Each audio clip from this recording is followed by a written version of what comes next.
Hello. Hello. What up? Oh, it has been a long time.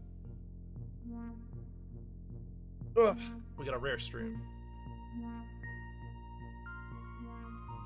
Hold on, let's I'm gonna ping Discord and get everybody here.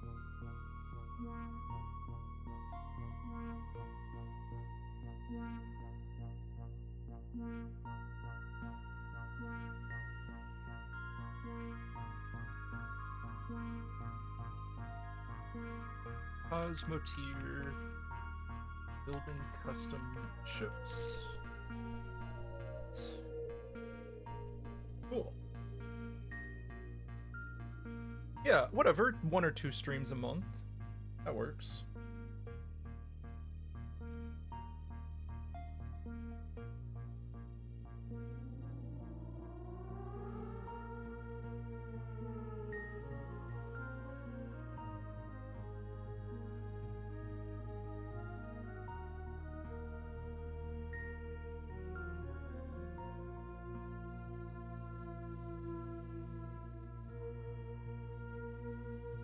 Nice. Alright, cool.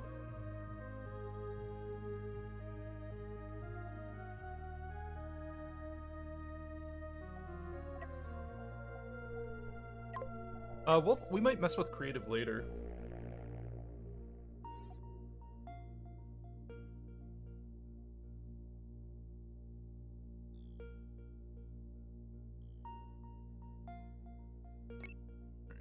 I don't remember what I was doing.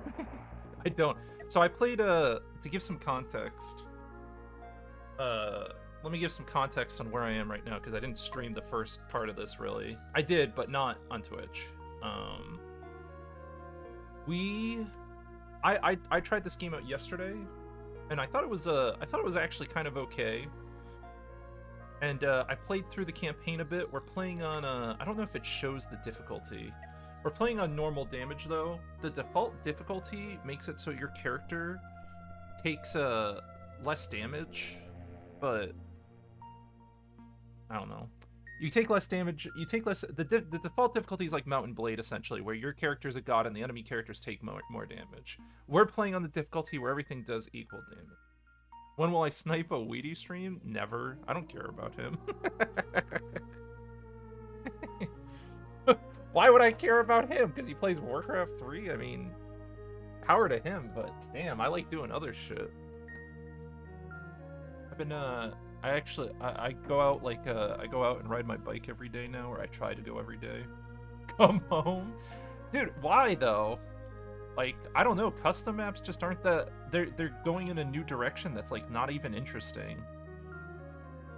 There's, like, some cool custom maps, but there's a lot more there's a lot of weird devs in the custom map scene that are like trying to make like the next big thing. Like that's a very prevalent attitude I'm seeing now, where they're like, their map gets popular and they're like, I'm gonna be rich. I'm gonna offer some donation goals. We're gonna make our own game, and we're gonna bring it on Steam. That's what I've seen from the custom maps of today, at least. I've seen a lot of that. I don't even know if I need this much power, but I just have it there. That's the hustle. Yeah, everything's a hustle these days, and it's kind of gross, honestly. Like, really, really gross. I do not like that. I don't. Every time like I see someone pursuing the hustle, the grind, whatever, the money, it just like I can feel the bile coming out of my stomach into my throat, like you know. It's just like it's like if a dog shits on your carpet. That's what it feels like when someone starts like hustling near you or like trying to do them. Can't blame them. I sure can. I definitely can, because they can just do something else that doesn't require being fucking a giant cringelord to make money, and or just ruin my hobby space with their desire to make it money. There are a million things you can do to make money that don't involve exploiting video games and making custom maps on Warcraft 3. No. Yeah, no. Get out of here. This is a hobby space, not a money space. Never come back. That's what I tell them. I don't want you here. Do not. I'm sorry, but look, this is the harsh reality. I think that game dev, like, I'm not saying that all game devs are shit, but I'm telling you now that like 9 out of 10 people who even make or publish a game do not make anything ever worth playing in their life. Like, ever. Like, if you go on Steam and you look at some of the trash being put out, holy fuck, the standards are so low. Jesus Christ, how many, like, what do we got? We got like 5 different, maybe 10 different Vampire Survivor clones now. They're like, wow, look at this easy, look at this unique idea someone else made. What if I just copied it? It's just so bankrupt now. Instant gamer moment, end of stream. Yeah. I don't know, I just get heated because originally gaming was like a geek-only, nerd-only hobby space. It really was. Like, it was filled with the weird people, the ugly people, and all the people who played games were like, they were like outcasts almost. And I think it was like, I would say actually around like the Halo days, it became more normal for normal people to play video games.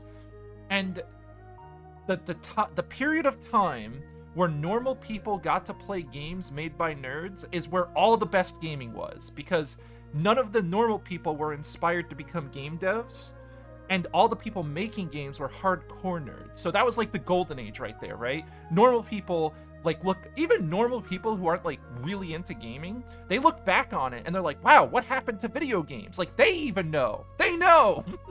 They know that something's wrong, and they're not even qualified to know, but they know. Like, that's how awful it is.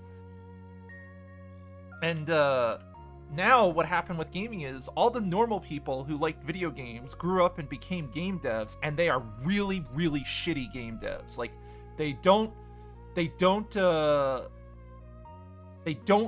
get it. They just don't get it. They don't. There is a different mindset for the people who are like hyper nerds and geeks and like perfectionists. Like, there's a perfectionism. If you're not looking at yourself and you're not always saying, what am I doing wrong when making a game? Like, all these game, like a lot of game devs, even in the custom map scene for Warcraft 3, they're really full of themselves.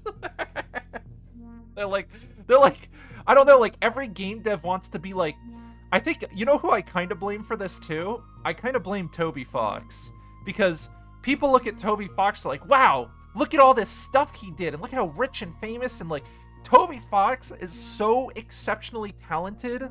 Like, he actually is talented, and is actually hardworking, and has so much skill, and like, people try to use him as like an inspiration to become a dev, and I'm not saying it's not okay for them to become a dev, but most of those people are not going to become good devs. They're not built the same way. Like, the people who make really great games, they're built by people who are like hardcore, super outcast, totally in the sauce. Like, they get it. They're in the sauce of the game. All the little UI details matter to them. All the little stuff. Like, people use them as an example if you don't need to know how to code. Yeah, that's the other thing too, is that I fully admit that I do not know how to code. Could I learn it? Maybe, but I don't like coding, personally. I can script, no problem. I could do hobby level scripting. That's it. That's where my coding starts and ends. That's it. But I'm not going to pretend, like, if you want to be a person who makes games without coding, I'm a script kiddie. I absolutely am. If you want to be a person who makes games without coding, you have to have a coder. You have to have someone who knows how to code. And you know what's awful is that if you know nothing about coding, you'll never know what a good coder looks like. Like, you won't even be able to make any judgment. Someone will just tell you, yeah, look at all this cool shit I made, but what you won't know is that it took them, like, 10 years to make it, and they're shit at code. Like, they're slow, their work process is shit. And it's just like, I don't know, man. I don't know what's happened that has inspired so many people to make so many fucking awful games. Like, I don't get it. I truly don't. I cannot bring myself down to I can't. It's like I would have to regress in the evolutionary tree. I would have to become a chimpanzee to understand the level of stupidity you have to make some of these games. Sorry, I'm going on a rant. This is a start of stream rant, not an end of stream rant.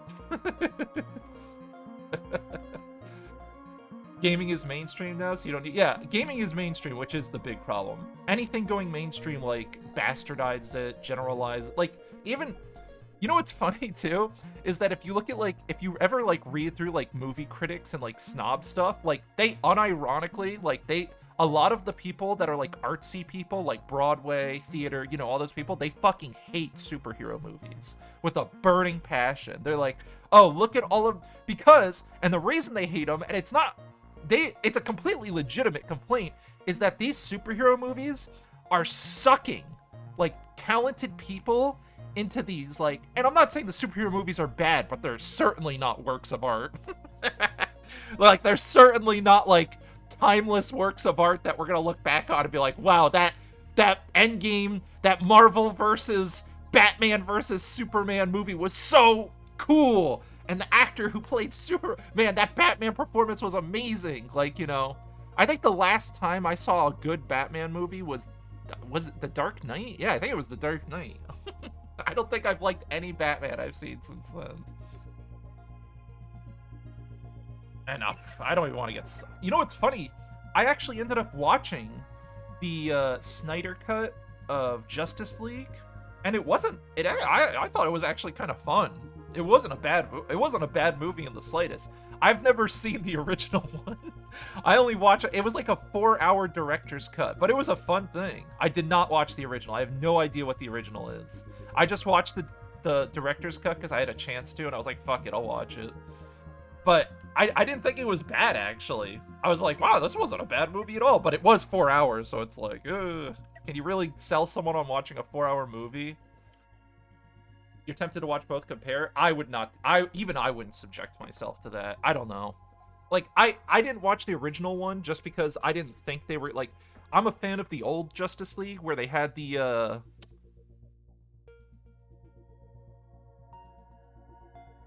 Like, I loved the old Justice League cartoon on Cartoon Network. You know, where they had da-da-da-da, and, like, you know, the whole big intro where it's, like, panning doing the silhouettes and the little 3D models to all the characters with Wonder Woman bouncing bullets off and all that. Anyway, that whole era was like, that was exactly what the Justice League should be to me. And the new era of Justice League is so off. Like, I'm not talking... I don't know how to put it. Maybe it's the art. Maybe it's just the fact that it's all in real life now. But I do not think the Justice League makes a good, like, put famous person in this role movie. Like, I don't think, like, Gal Gadot... Like, I don't think any of those people should be playing Justice League characters at all. I think it should be a cartoon again with voice actors and Mark Hamill, our best Joker voice man on the scene, you know. Dude, that movie, that Joker movie, the animated one, was so good where he kidnapped Robin.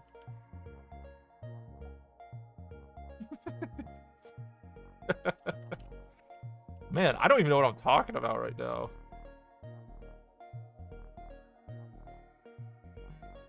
I have no idea. My brain is all over the place. Sorry, the game we're playing today is called Cosmoteer. I started playing it yesterday, and you can custom build the ships. Here, I'll show you the building stuff. And you can see how this all works. And you can set up, like, specific stockpiles. Like, this is my hyper jump supplies.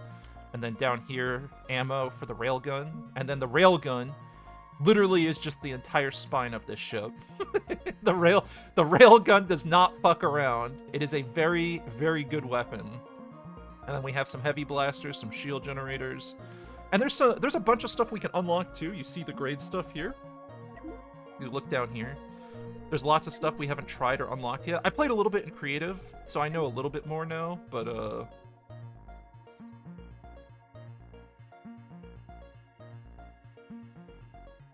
what am I doing quests? I think I finished all of my quests. Look how much money I have. Holy shit. Man, I'm gonna accept this one. We'll go save that station. So with all this money, we could do like an upgrade maybe? So I bought a sensor array. Sensor range visual 800 meters, radar 2400. So I don't know if those stack. But we need the sensor array so that we can shoot the railgun at full range, pretty much. That's the whole point. This is just a giant sniping ship, essentially. Like, I can surprise kill enemies really well with this thing. I don't even know if this is a good ship design. I've just been expanding upon the starter ship we had. And it's been okay. Yeah, it's not bad. I don't think it's too bad.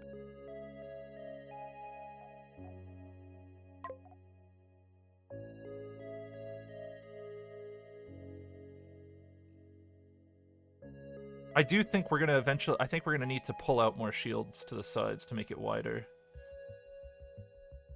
What if I made 4 railguns in a plus motion and just started spinning? crisscross the accelerators. I think I would just need 4. I think I would have to make 4 separate railguns to do what you're asking. I don't think I could do 2 railguns in a crisscross. But I get you said. Oh no, you did say 4. Yeah. Spin to win. I don't know what we should spend our money on. Like, we can buy a bunch of blueprints now. Should I buy like these boost thrusters, the engine rooms? I have so many like options.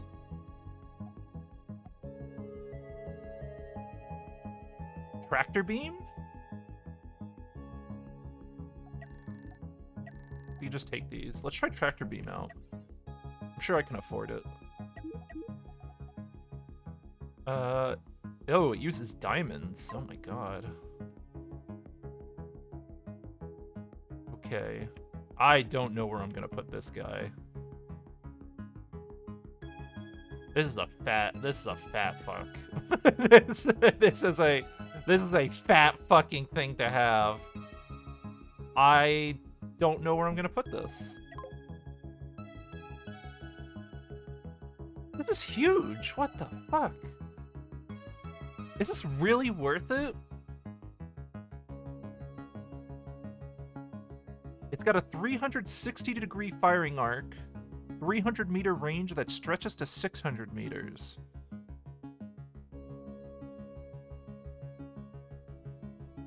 Oh, right. I wanted to look at the hit points of a prism.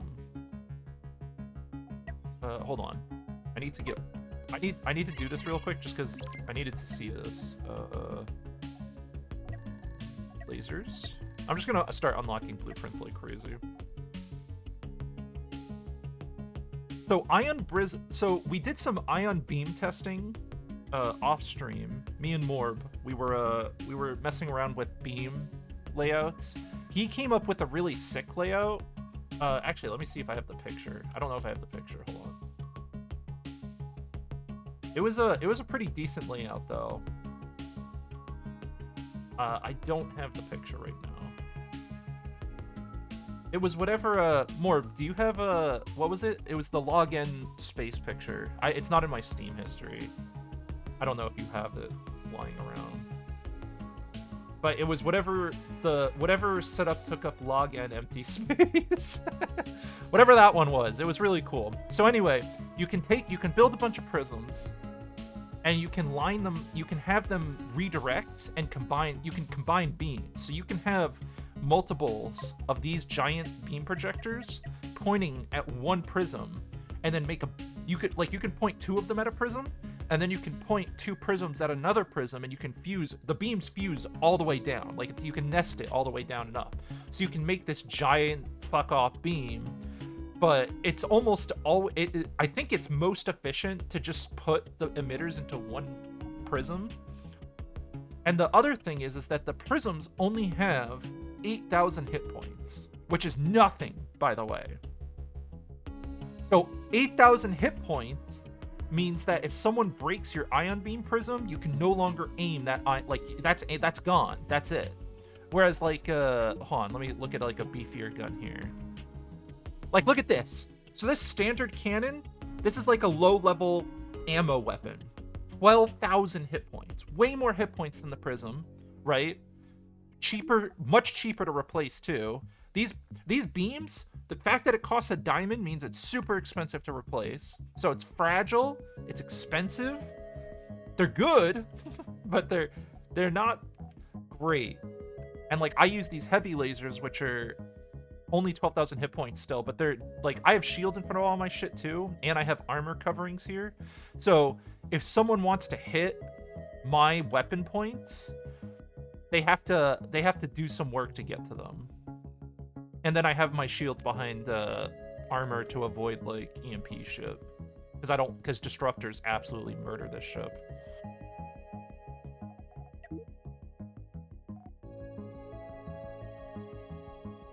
And we still haven't tried missiles or anything yet. That's another thing I want to try. There's really a lot of things I want to do, but it's really easy to spend a lot of money. So we'll just go we'll go fight for a bit, because our ship is already in pretty good shape. So let's go rescue this station. So we're on 8x speed right now. Our ship only goes 60 meters per second. Oh, hold on, let's get this guy. Oi! So this guy doesn't see us yet, I don't think. So I think I can just kill him? No, he's not looking at us.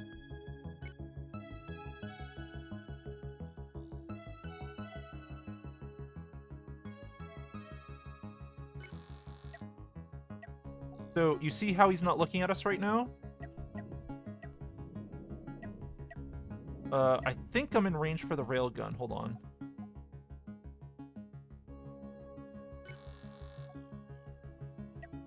Yeah, he's not looking at us still.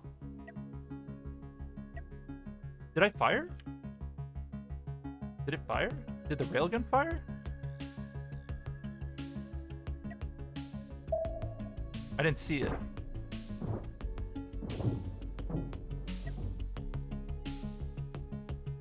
I don't even know what the railgun... I think I have to get closer. Oh, there's the railgun. Okay. But you see how strong our ship is compared to the smaller ships. Like, they don't have a chance right now. We're like super juiced up. And then every time you kill a ship, you can break it down for parts. You can take all the salvage. And then we'll just play at 8x, because playing at slow speeds is misery. Oh. Hey.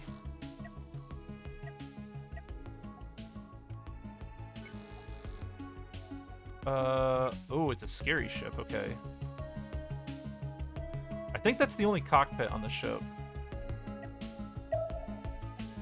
I don't want to play at 8x speed.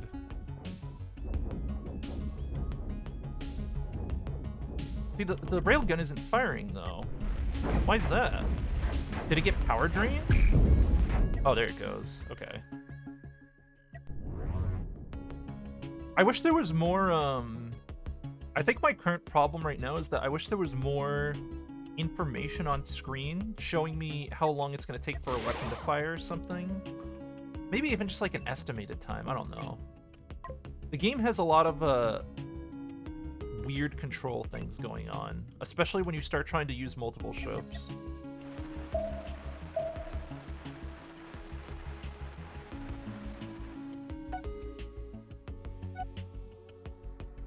And the other thing I can do too is that I can eventually optimize certain crews to only work on certain areas, but I haven't even bothered trying that mini game yet.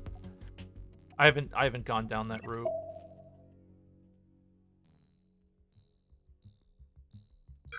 The other thing you can do too is you can change if your ship is visible. So you see how I can cover up and you see the top layer? There are some weapons that you can put on the ship that the guns are up here instead of in here. Or like, these guns are exposed on the outside. There's another gun you can get that you could like place in the back here and it would be on the top of the ship rather than having to place on an edge.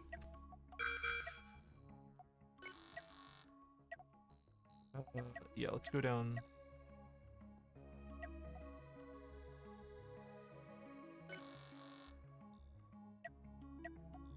I feel like the railgun accuracy is not great. Like, I haven't seen it like really pop off. Okay, there it goes. All right, so that's what a railgun... Now we can see some damage test here. So you can see how much damage a single railgun shot from our giant railgun does. So it punctured all the way through. You see that penetration? That AoE? The middle of the ship just got wiped the fuck out. And how much damage has he done to us? Yeah, you see that? Nothing. Absolutely obliterated. I really wonder if having multiple railguns is the play. I do like having the one super railgun.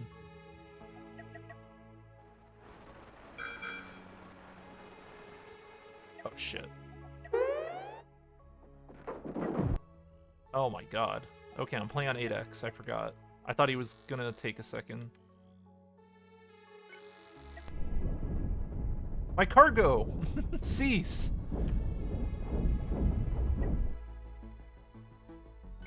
Focus that down.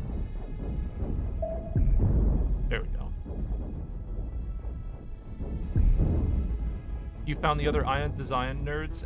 Did they make some crazy shit? I didn't want to look in Discord because I didn't want to spoil myself on it.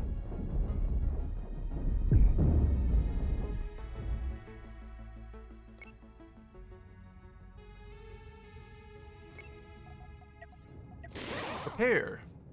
Oh, that was an expensive repair. Jesus. Getting flanked really hurts on this ship.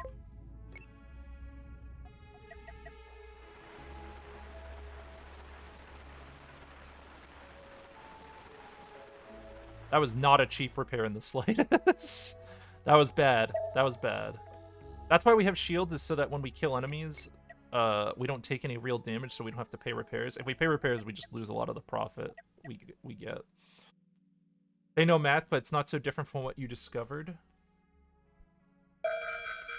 Okay, so we're gonna try to save this station.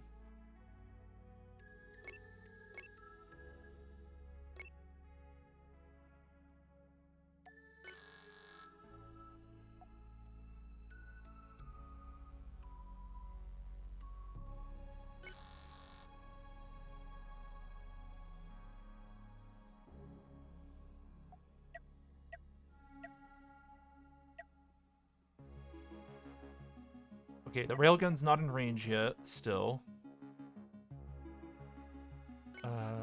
Shoot reactor? So maybe we have to get a little bit closer? I don't know how close we can get. Oh, wow, that's our range? So where's my firing arc for that?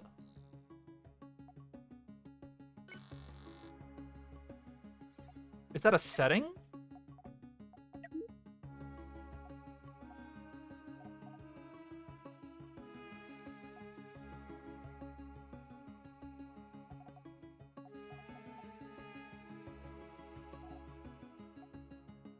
If checked, weapon firing arcs will be shown while in direct...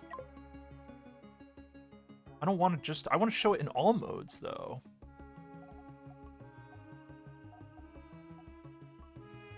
And show damage points? Oh, I see. I thought it was damage numbers. So is there nothing that shows damage numbers?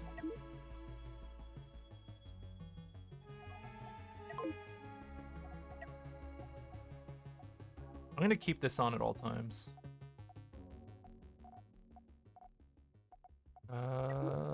I don't think so. There's just a bunch of controls, but... Nice. Okay, so we did snipe him. Cool. Like, I wish, you see this distance thing? The red line shows as a... It shows it as a red arc? I don't see it, though. What's the red line? Also, hello, Sinlink. Because I see the arcs for that, right? Like the inner circle, that's PD coverage. I get that. The outer circle's my heavy blaster. Where's my railgun? Oh, is it that tiny red line? Oh, is that it? The small line? Hold on. It's hard to tell. Oh, I see it. Oh. Man, I had no fucking clue what I was looking at. I'm like, where's my arc? I feel like a fool now. That makes so much more sense, but it's like the line overlaps with other shit. Like, it's not clear that it's the railgun line. You have to, like... Okay, so that's where it shows up. You see that little line when I'm zoomed out? So that's another thing, right? You guys, most of you weren't here for the first stream, but this is what I'm talking about like the small polish stuff, that the mark of like a truly good game is when small details, like someone would look at this and say, this line isn't good, because this is because people are going to play zoomed out to position at long range, right? So presumably the sniper weapon, the railgun, one of the only weapons that you care about shooting at long range with, as far as I know, should have an indicator that's very clear. But it's not. And it's not obvious at all. Like, I don't think it is. Like, now it's obvious that I'm looking for it, but it's like, it's not nearly as clear as the giant firing arc radius is. There definitely should be something, like, more. But I do like that I can snipe this guy, so let's do that. We're gonna take his reactor. And then we'll just let the railgun do its thing. Oh. Beautiful. Beautiful. God damn. Oh my god, the sniper is unlocked, finally.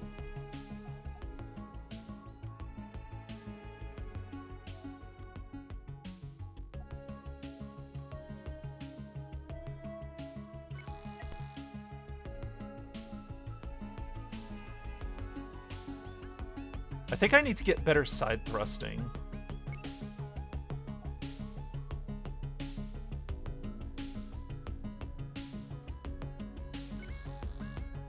And then we do, is it trying to shoot at me, or is it shooting at the station? Oh, it's shooting at the station. I gotta save the station.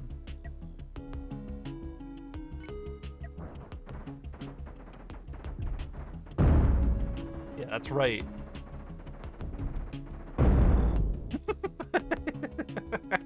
Alright, railgun is sick. Now I'm okay with the railgun. Big fan. Huge fan of the railgun now.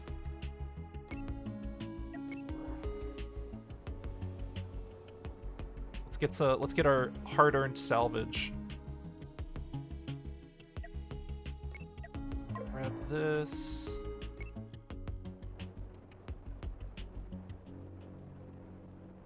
So the other thing you can do too is you can take control of like abandoned ships and stuff, but really you can have multiple ships. I haven't really pushed on the multiple ship stuff yet. I have some ideas on what I want to do. Man, look at all this free shit on the ground. Can I just take this? Hell yeah, I'm gonna take this shit. This is some high quality salvage. Are those hyper coils? Holy fuck. Yes, please. We're rich. Look at those cargo holds. Fat ass ship. Alright. We'll take this too. All salvage is worthwhile pretty much, because it's just free repair shit, and I can build some higher end stuff.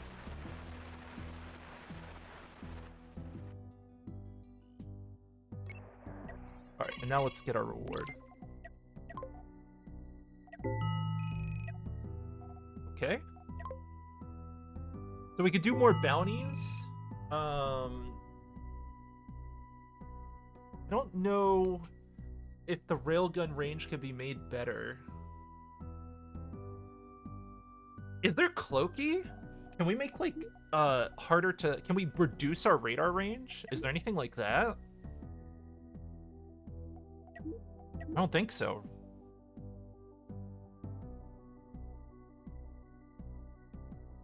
Boost thruster. I kind of want to try this.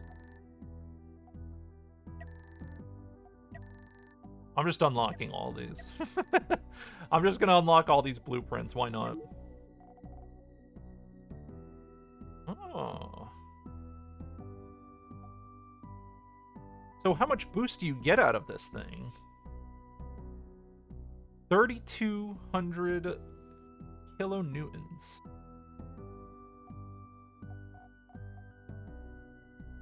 So it's the same as a large thruster, but it's temporary. I don't understand.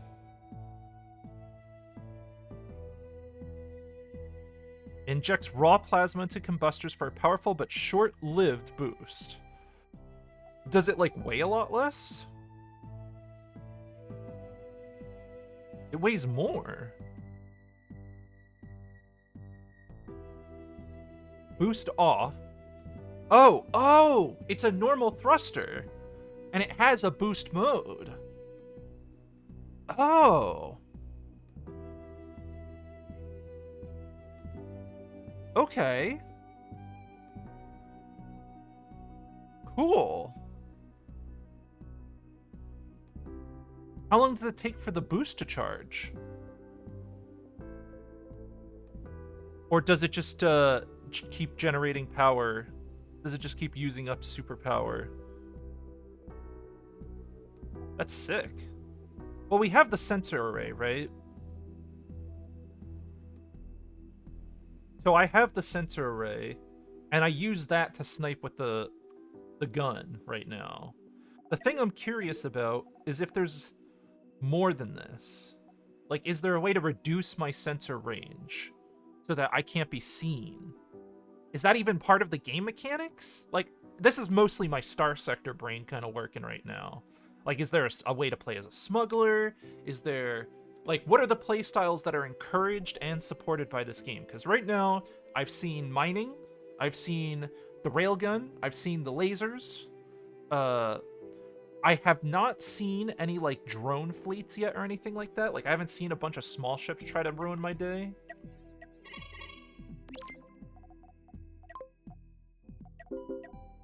That's one of the things I've been thinking about doing, is making, like, a bunch of disposable ships. But the problem is that to get a ship to fly, there's a lot of, like, requirements, and it's a little pricey to make drones around the roadmap. Well, so what we did in testing yesterday was we found out that we can make new ship frames at any time. So, like, here's what you do, right? You just come here, and you're like, all right, I need a new ship. So you go like this. You make your bigger ship, like, okay, here's my new ship, and then you take an explosive charge, and you just drop an explosive charge here, and then you decouple it, and now you have a new ship you can use, and you can send crew there. If you can even you can build all the things like the ship needs, right? So, like, you can build the quarters, you can build power, you can do everything you need here, and then you leave the explosive charge on, and you can decouple that ship, and then give that ship orders, and it works perfectly, and it's great. So what we were testing yesterday was, what is the viability of making, like, a small flanker ship, and this is just my mothership now, and then I just disengage, like, disposable combat ships that are, like, they only contain ammo weapons. Like, I just load them up with, like, missiles or ammo, whatever, and it's just, like, it's a very maneuverable ship, very, very maneuverable, and it would get behind the enemy ship while this ship takes the full front of it if I needed something like that, you know? I don't know. Something like that.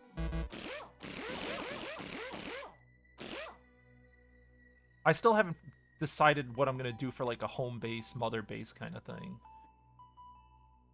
Well, I haven't read any of the roadmap stuff, so I don't actually know what I don't know what, like, the intention is for things they want necessarily.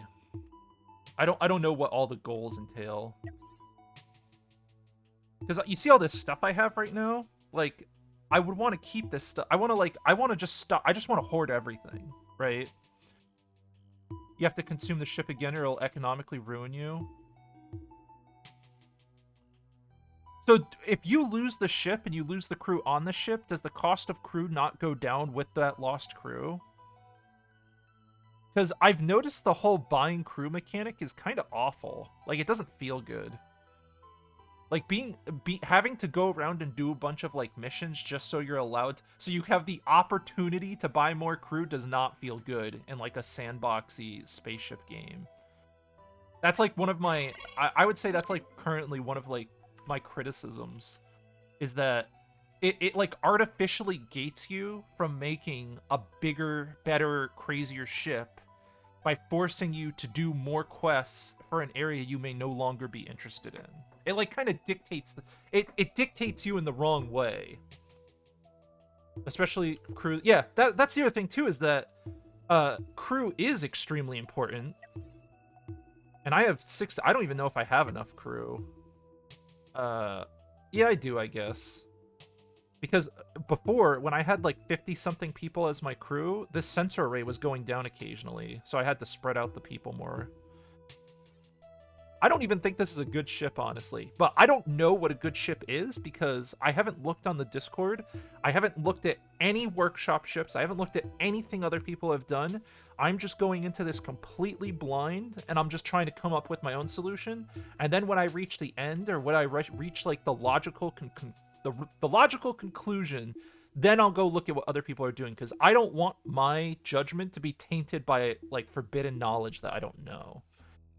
Because that's like part of the fun of playing any new game, is figuring stuff out on your own. I think, at least. I really do not like it when hold on, this is bothering me. I'm just putting doors everywhere. More doors everywhere, always. Always more doors. Okay, I'm fine with this now. What am I doing? Oh, yeah. I keep pressing the wrong... I keep forgetting I'm just zooming out. So we need to do this, this, this, this, and then we come back to the station. All right, let's do it. Hello? you about to ambush me, dog? Careful.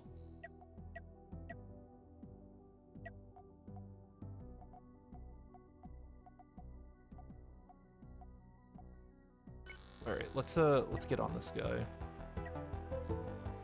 This guy doesn't see us yet. We'll go for a reactor kill.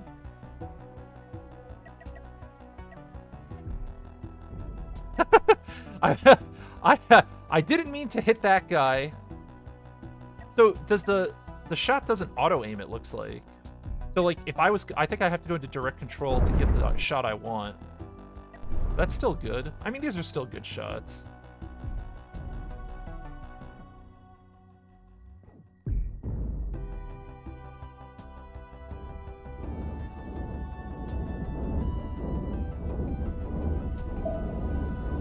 This guy's kind of maneuverable. I'm not maneuverable at all, if you can't tell. If you couldn't tell, I cannot maneuver well. This guy is trapped on a rock. I kind of feel bad for him, but we're going to put him out of his misery.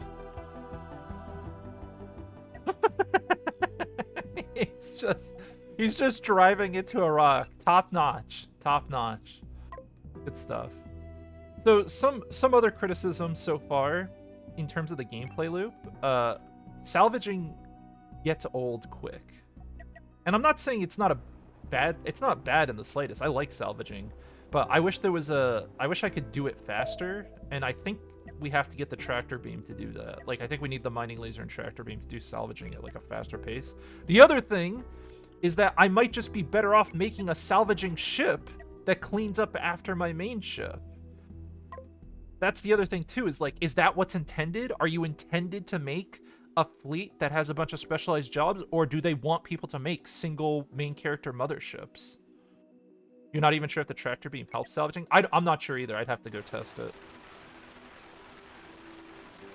I know the mining laser helps. The mining laser helps break down ships really fast. Like, super fast. Speaking of super fast, just gonna do this. Just gonna do a little bit of this. Don't mind me. A little bit more armor. Putting some more cargo, so just bloating up my ship a little bit more with more cargo space.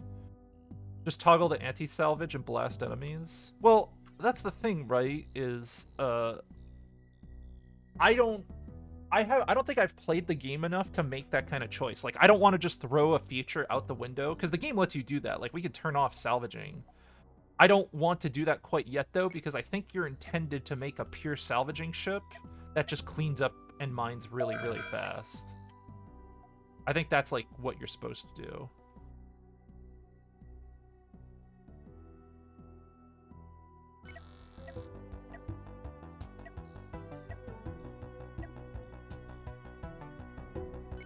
Break him. Break this fool. Surgical strike. Top work. Our fat ship collects another body for its salvaging hole. It's very satisfying to use the super railgun. I'm glad we made that investment.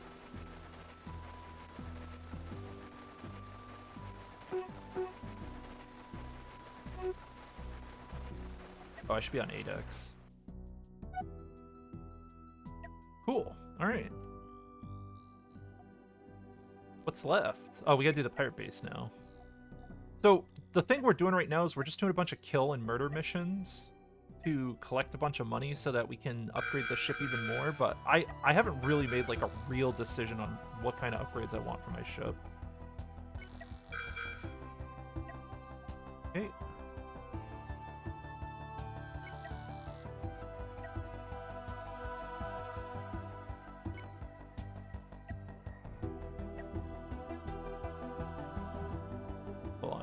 I don't think they can see us.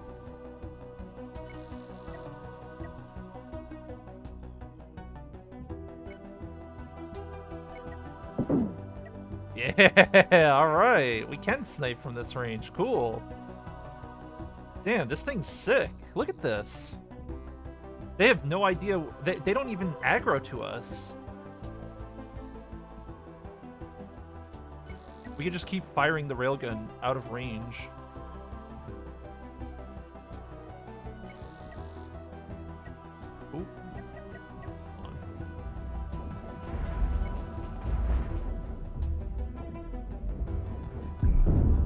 Taking actual damage, so I have to slow the game down for a second. There you go. Oh god, not my 10 iron plates. My 2 copper wire. What a crime. So, yeah, I think we should just play at 1 or 2x when we're in combat, but I have the auto combat thing off because I was dealing with some really, really stupid... I didn't like how... I was having some issues last night with it. Man, I'm just one-shotting these. Cool.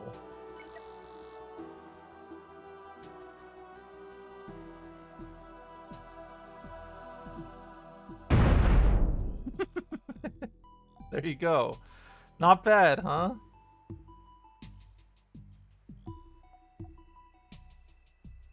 I feel like the default engagement range, like if you right-click this, look at this, watch. Look at the default engagement range. Why is that? Is that a setting? Can I change that?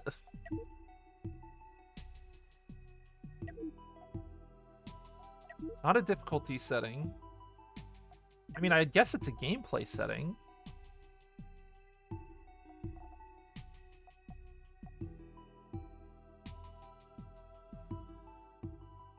And adjustment handle. Right-clicking and dragging on enemy ship will use an attack angle relative to the enemy ship instead of the background grid. Right-clicking and dragging on a friendly ship will use a fall angle relative to the background grid instead of the friendly ship.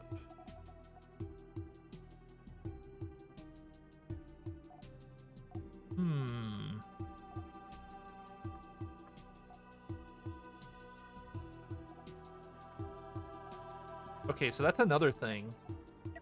Is the default engagement distance, whatever is deciding that is, like, not okay. It's not alright. I'm not okay with it. Kill that. Everything else is free game. Look at the... God, it's such a beautiful shot. Alright, pirate base destroyed. Let's go get our rewards.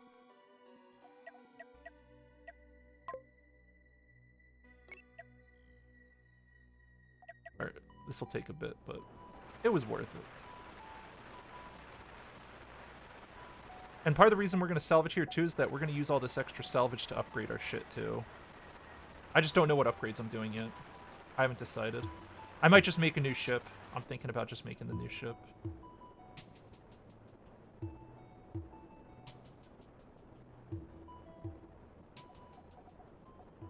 Let's go here first. Go here. And here. Nice. Wow, I was able to hold everything? Really? No, not really. Okay. There's a bunch of shit on the ground here. Ammo and whatnot. Alright. What upgrades... Like, upgrading the ship is weird now, right? Do we just make our ship, like, super fucking big? Is that what we're expected to do? I'm, like, trying to imagine... I'm trying to imagine what the design goal is of this career mode.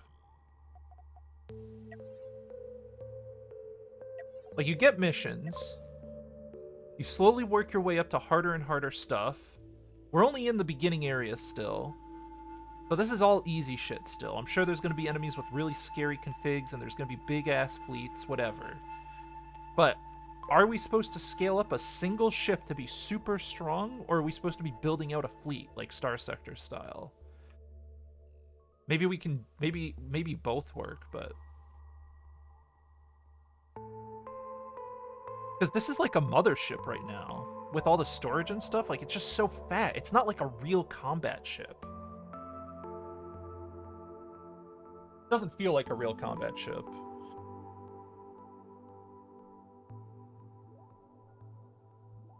Maybe I just build one? Or I could just, like, take one of these ships over? I mean, this guy's got a lot of stuff on him.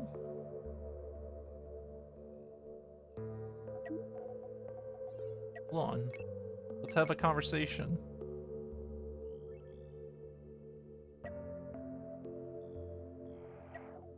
Transfer crew.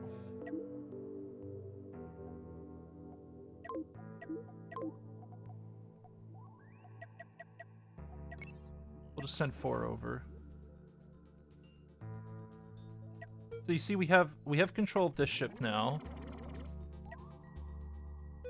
But this ship, this is what I'm talking about. This is why I don't like the multiple ship stuff. If I go to build on this second ship, it does not use the resources from my main ship. Or maybe it does. It looks like it is, actually. Wait. Does it work? This wasn't working in creative. Maybe it was just a creative issue.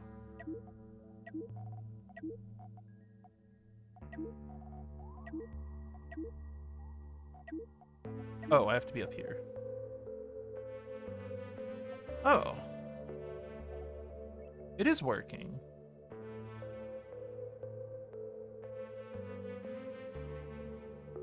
So you can do this then. So building doesn't suck. Oh, alright. So I can just use resources that are... Or is it only doing that because there's a bunch of resources on the ground? It looks like it was letting me use my mothership, though.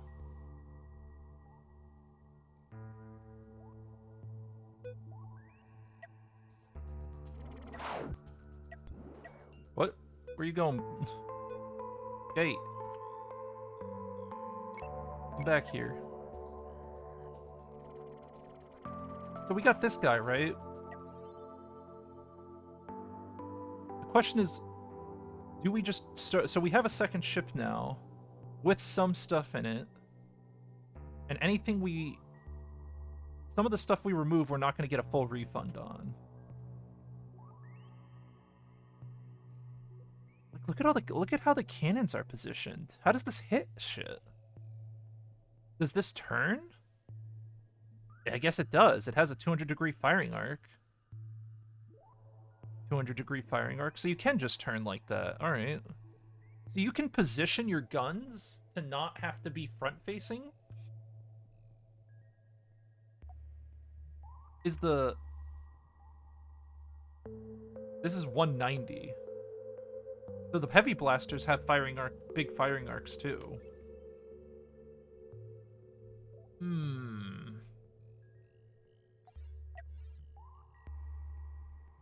But I still have to pay for crew. Oh god. Man, having a second ship kind of sucks, huh? Actually. Well, let's send this guy to the station to chill. You're gonna be F2, and then we go to F1. And we'll go do some more bounties.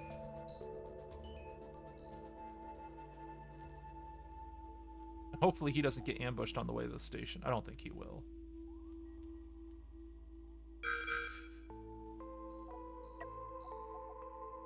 What up, loser? So this is all I've been doing. I've been doing the bounties, shooting the railguns. Hold on. Didn't look like it actually hit anything.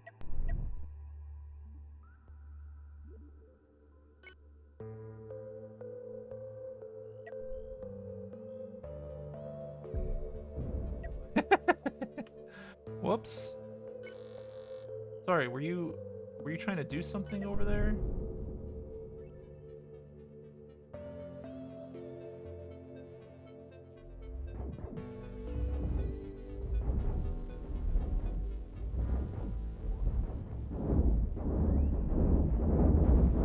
So the heavy blast. So right now it's not firing the railgun for some reason. I don't know why.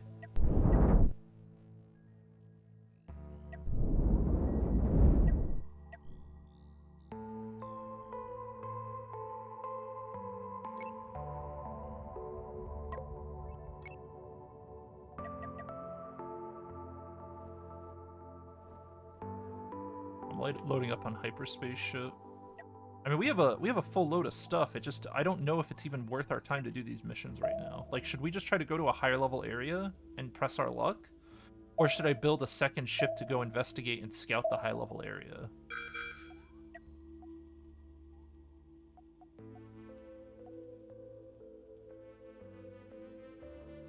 Like, look at that. Can you even see that railgun line? Because it is not easy to see when you're zoomed out.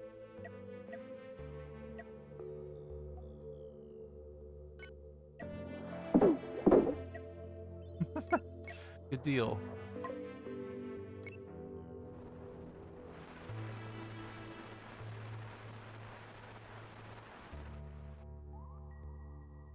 Yeah, we're maxed out. I can't hold any more ship. So I guess we just go build a new ship? And we take our money with us too? So this is the mothership, right? So what does our killer ship look like? Do we just make like a super tiny ship? And do we make it like ultra maneuverable? Like what? I don't know what I should do. I think we should try to make like a super maneuverable ship. Well, let's get paid first. Delicious. All right.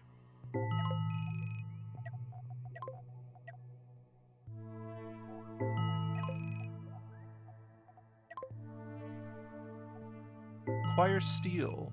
Deliver it to this station. I do have steel.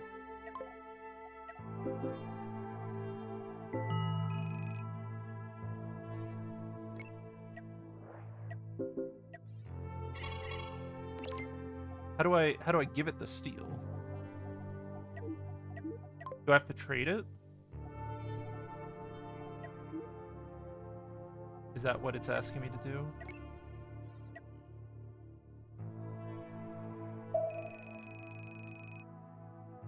Receive payment. Okay, so it was just a normal trade.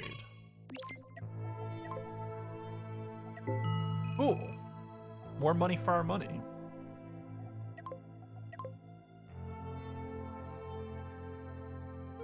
This is the other ship. Hold on, I'm gonna max out our crew. Like, look at how expensive this is. Holy shit. And now I have to... This mechanic right here, this was not well done. This doesn't make any sense at all. Why does it take more fame? Why does it take fame to get more crew? Why is fame even a thing? Because all this does, like, if I can't get a bunch of crew, that means that I'm going to be encouraged not to, like, make my ship bigger or whatever, right? Because my ship already requires a ton of crew to work. Or maybe I just have to make more efficient ships. I don't know. Whatever the case is, like, if I talk to this station with another ship, I can't even fill this up. And so you can't brute force your way through the game. But it's a sandbox custom builder. What do you mean I'm not? I have a railgun. I have like a mile-long railgun that is one-shotting every enemy right now. And that's not brute forcing already? You know, like, what's the deal here? Why is that where we draw the line?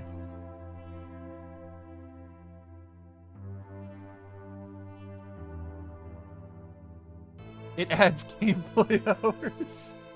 I mean, that's what it feels like. It doesn't feel like it's not an interesting mechanic. Fight stronger enemies? I mean, I think we can, but I want to build a ship that's like purpose-built for that. Let's try missiles.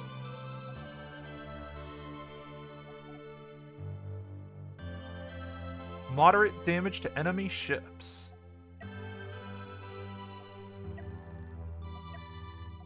Hold on, I'm gonna unlock all this shit. Gimme. How about 2 railguns? Another one of these? You want 2 of these? Who's gonna pay for it? You?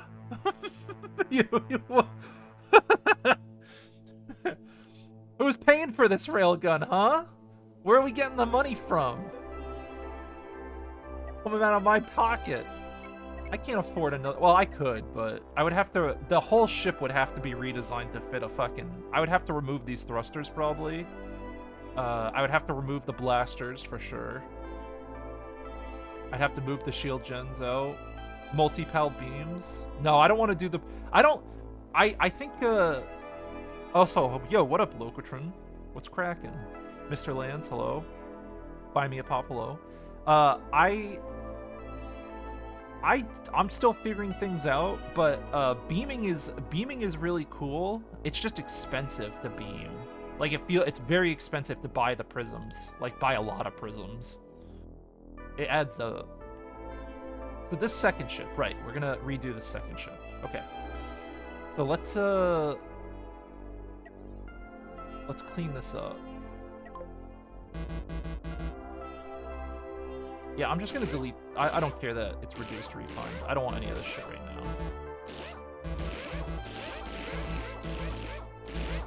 I want a clean slate to work with, or something close to a clean slate. Okay. You forgot the extreme price, yeah. So we have so we're trying to make a. We're going to try out missiles. We've never used missiles before. I only started playing this game yesterday, so I'm not like a bastion of game knowledge here. Missiles and mines. So we need a launcher. Can you have multiple ships? You can. It's just, it's hard to have multiple ships because of the crew requirements. But I think that's also just because I have too much crew on one ship, maybe. I don't know.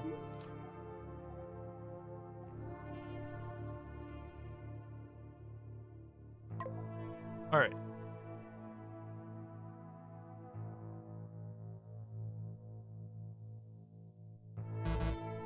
Oh, right. I need to redo the crew quarters. Hold on. All right. Get rid of this. All right. Now we're getting somewhere. Hold on. I'm gonna do this. Nice, okay. It's just the custom building is a little bit weird. It's a little finicky to build new ships in career mode. Creative mode is fine, but career mode is really weird sometimes. Like, you just gotta get used to it. So we're gonna make a missile launcher. We're trying to keep the ship small. That's the important thing. The ship needs to be small.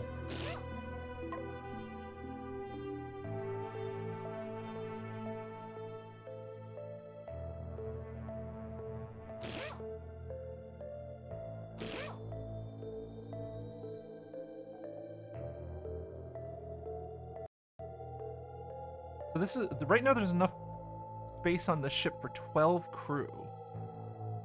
Is that enough?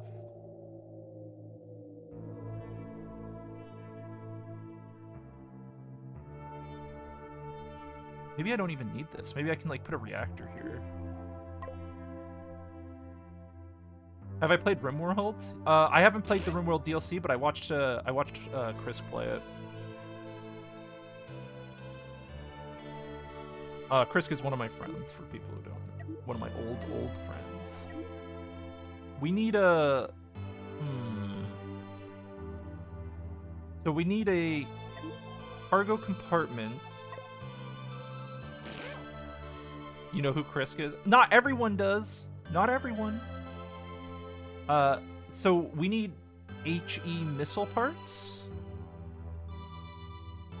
If I'm reading that correctly.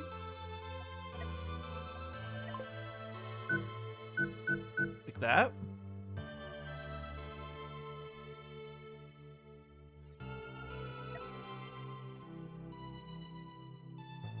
And then we need a hyperdrive, right? To be able to jump. And can I make a small... I don't know if I should do this. Maybe I should just make one of the... Hold on, I know what to do here. Just do that. Yeah. Okay.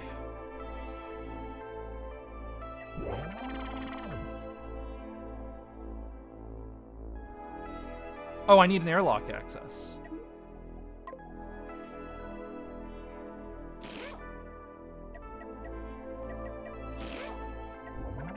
There you go. Alright, so they have the airlock. We got a crew. We can get ammo in a second here. Hold on. I gotta trade for the HE missile ammo.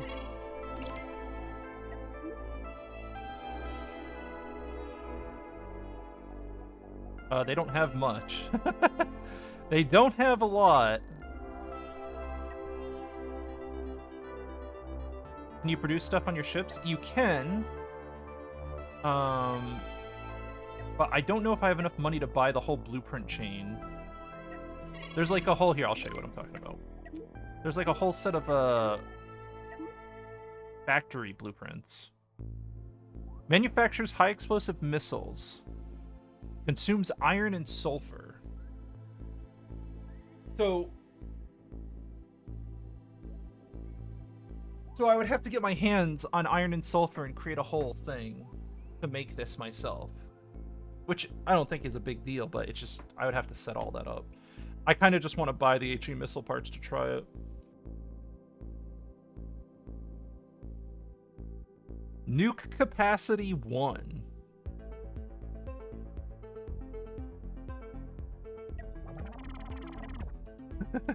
Nuke capacity 1. Alright, we gotta get this boy engines now.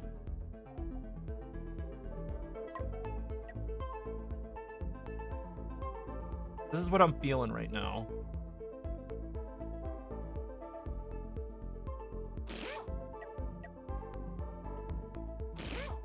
Feeling this.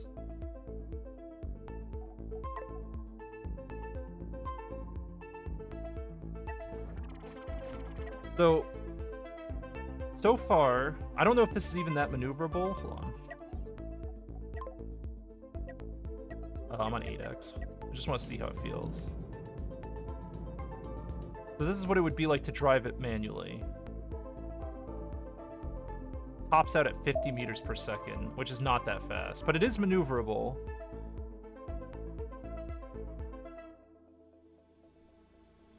I mean, it's not bad.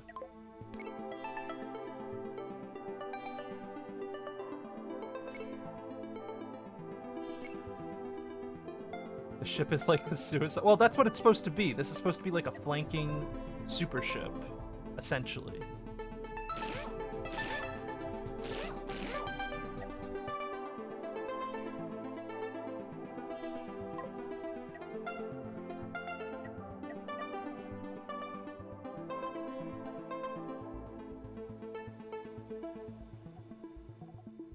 Boost thruster. Throw this guy in the back. You'll see some fucking shit. You want to see speed. So there's an engine room, right?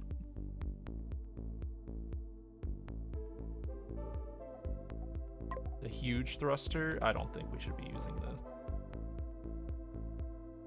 Like, here's another UI issue that I've noticed, and this is just small things, right? So when you're in the build screen, where does it tell you how much the ship weighs? Every part has a weight. Adding more weight to the ship clearly slows your speed down, but not only does it not tell you the total weight of the ship while you're building it, it doesn't tell you how much you're slowing down with said weight, so you don't know what your top speed is until you physically try it, and you don't know what speed you're getting every time you add a thruster until you actually try it.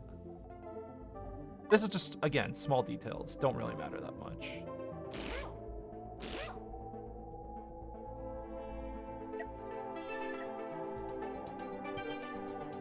Transfer to cutthroat.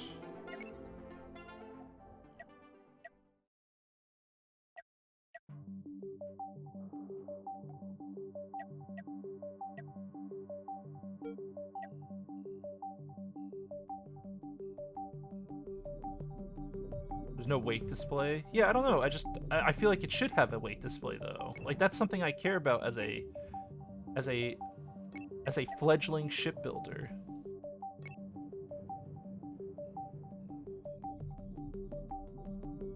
So here's the next question.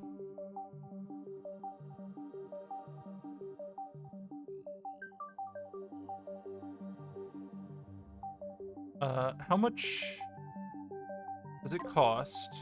Oh, it costs nothing for this thing to jump. Holy shit. Okay, cool. Because I need to jump around quickly.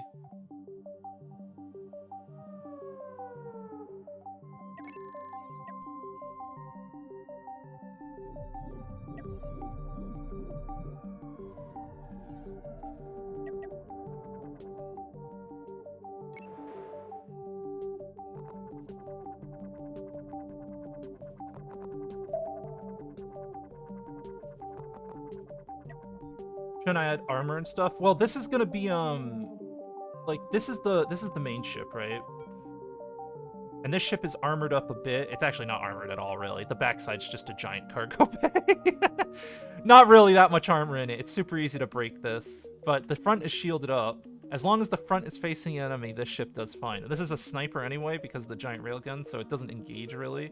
But this ship is gonna be my I want this to be like my sneaky, son of a bitch, super maneuverable ship.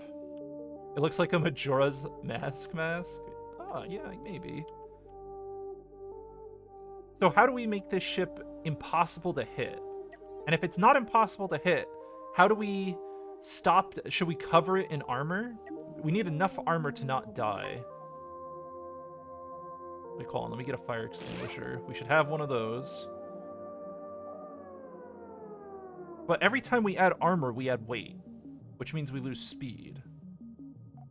When do I make the spotter for the sniper? Well, that's the thing right now, is that I don't need a spotter. Like, I could use one, but I don't need it, right? Because the sniper, I can detect things further than they can detect me already. And then the spotter, the only thing a spotter, it would be a scout. It wouldn't be a spotter, really. But it would be cool to have something like that. That's what I was talking about, is that we could put like we could put the sensors on a disposable ship like this, right? And you just put a sensor on here and then this thing goes out and scouts the world. Why not, right? Oh, I'm on 4x. Well, let's do a quick speed test here. See, that's good. 100 ms.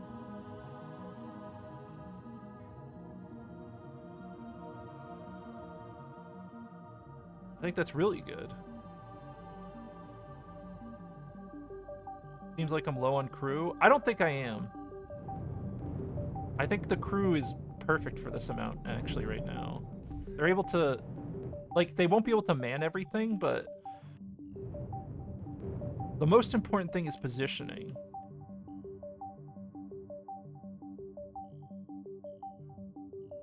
Oh yeah, also I need to go shopping real quick. Give me a sec. So let's see how quick we can jump.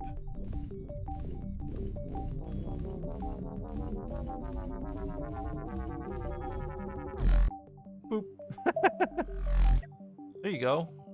And it costs nothing to jump this tiny guy, so that's nice.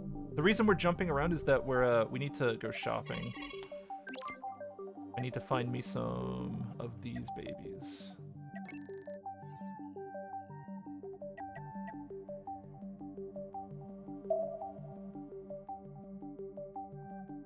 There we go. Okay, now we got a full salvo. This is what I was looking for.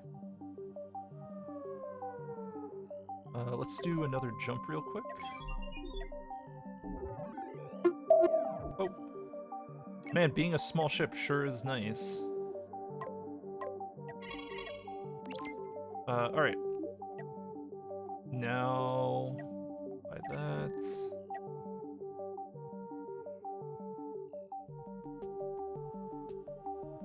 Alright, so now we've got a bunch of HE missiles. So now I need to figure out how the missiles work. Let's go find trouble. We're gonna go look for some trouble. Do I have a bounty I can do here? No. Don't the other shops have crew? Okay, so let me explain the crew situation. Every shop has crew, but the crew, you can only hire the crew. So there's a whole thing called fame, and you can only hire more crew if you get more fame, and you only get more fame if you fight harder ships. So us having multiple ships is actually really bad for our main ship, because our main ship right now is down 6 people, essentially.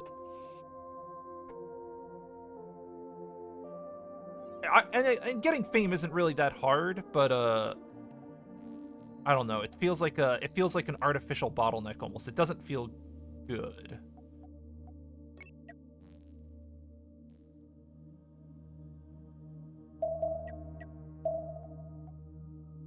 Okay, just crashed into someone there. Nice. Unknown contact. All right. So, how is this ship gonna kill stuff? And will it just die immediately? I'm gonna save right. Do you have crew stats? All crew are equal right now. I don't think there's specialized crew or anything yet. So we're gonna save scum this only because this is like more of a test of this ship. So I don't know when this guy can see me, right?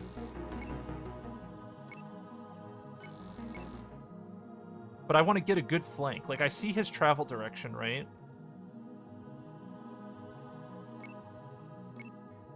And I clearly outmaneuver him, so I can decide to fight, and he can't see me. Visually, he can't see me. Whoa! Whoa! Hey! Gotta be a little careful here. So now this guy can visually see me. Or he's trying to.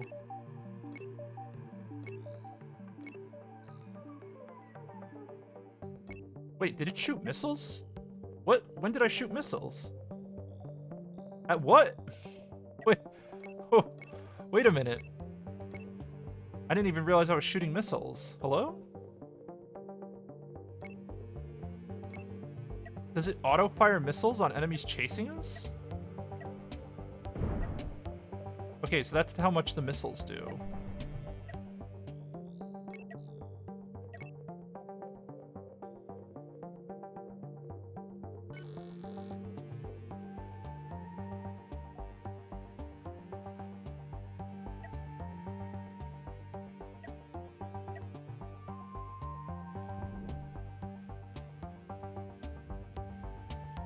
The missiles are not accurate.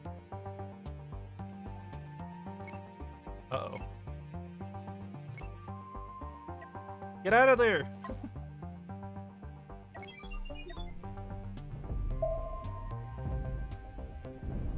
Uh-oh. Alright, well that went about as expected. Yeah, that doesn't matter. Alright, so... Small ships kinda...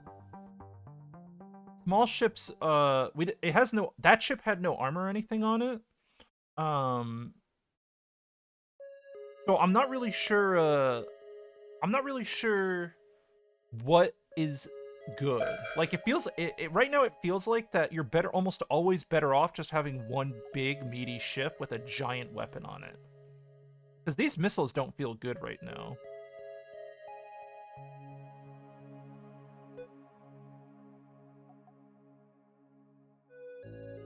Guided missiles that cause significant damage in a small area.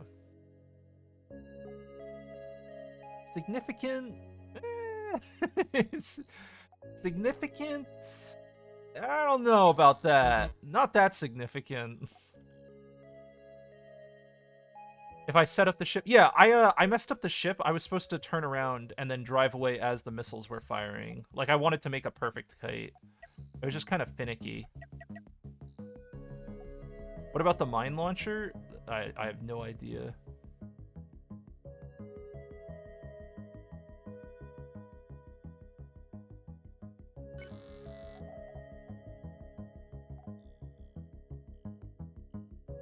Like, maybe oh, I know what to do.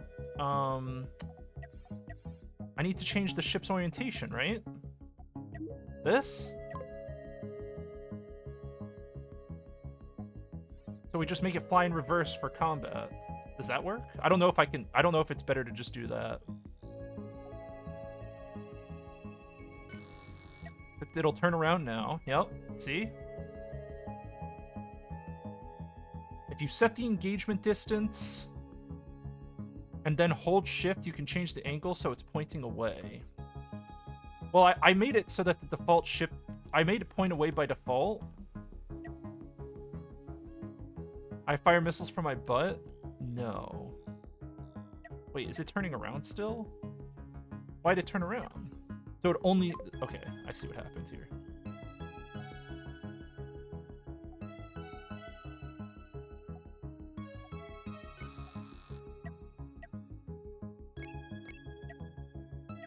I need you to turn around. Alright, I want you to maintain distance. How do we make it maintain distance? Alt? G? Am I stupid? Am I... let's see. Controls.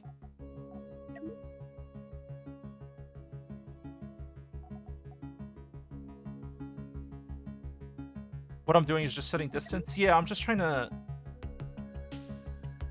Set engagement distance, then hold shift. So just hold shift. So set it first, and then just hold shift separately. Oh, is this it? Like this? There we go. Man, it's a really tough... See, that's another small... That's like another small thing that I'm talking about. Is, the game...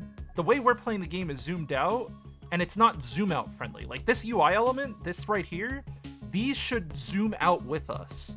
And this should always be the same size when we zoom out, because I had no idea I could do that, because I set up all my stuff zoomed out.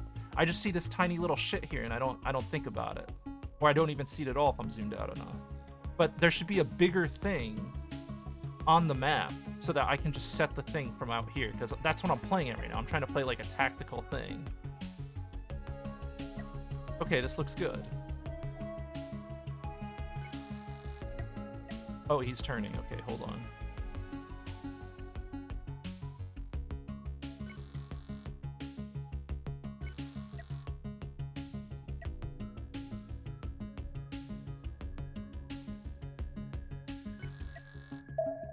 Turn. But he's not holding the correct distance. Later with several ships, it gets confusing. Yeah. Well, I mean, I feel like this game, the controls for controlling multiple ships doesn't feel great yet. Okay, so go here. So it keeps the rotation. Okay, it's firing missiles. There you go.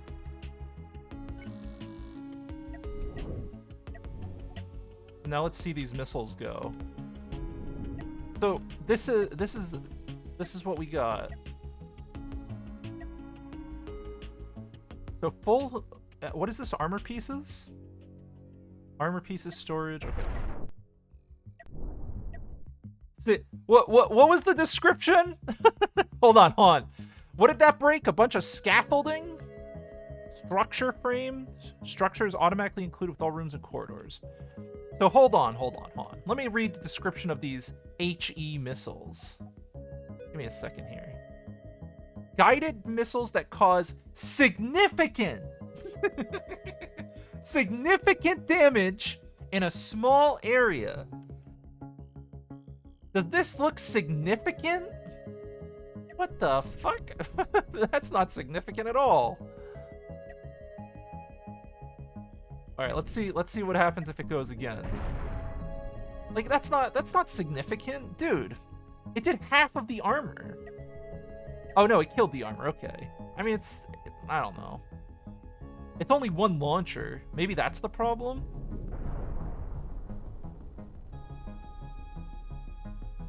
It didn't even one-shot the storage bay. I can't one-shot with the... Well, oh, that missile missed. Well, I'm trying to test the viability of a small ship, right? Like, I'm trying to test the viability of a kiting ship.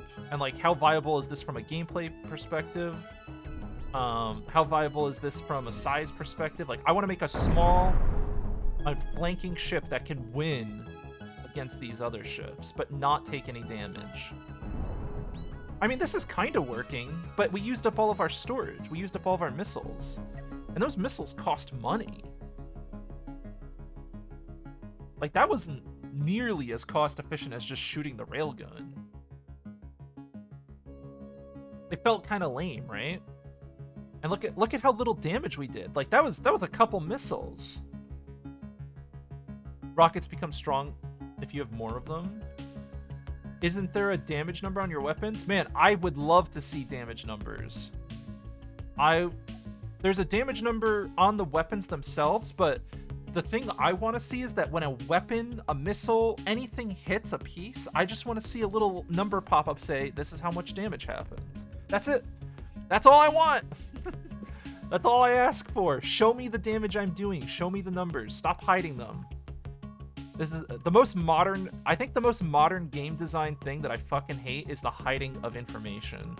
Where like you pick up a weapon in an RPG and it's like increases your critical rate.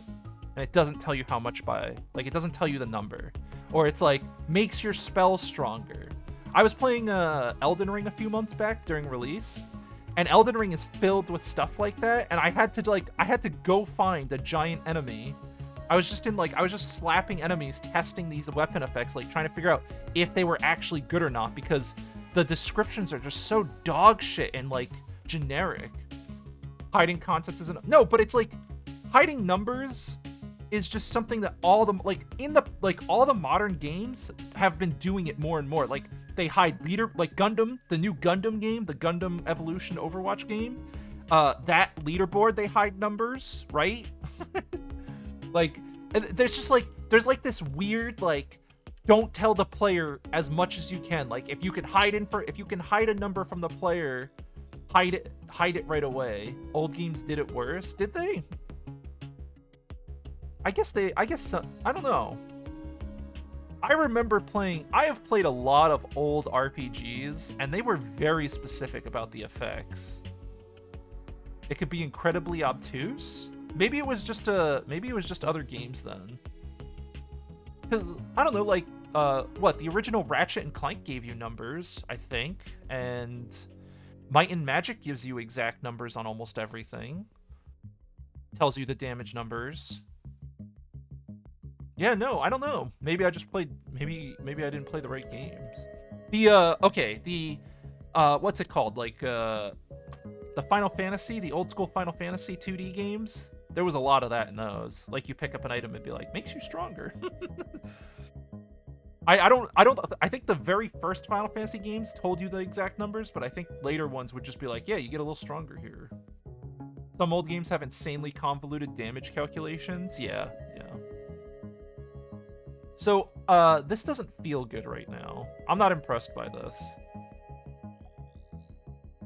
I'm not impressed by this launcher yet at all.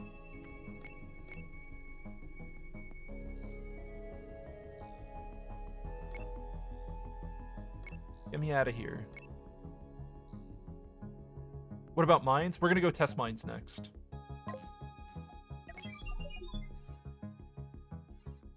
I'm just gonna jump. Wait, can I jump? Probably should just drive out of here. And wait until we de-aggro. Did we de-aggro him? Okay, now we can jump.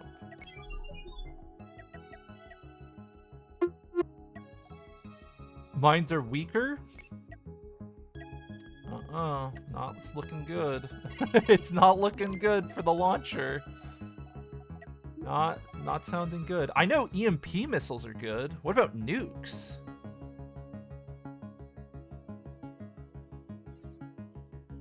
Maybe nukes are good.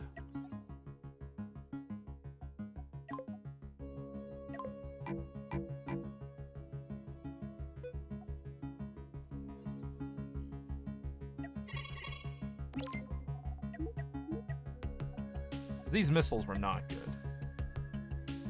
So nuclear missile parts cost 29 a pop. Should we just try to buy nukes? I mean, they seem pretty good.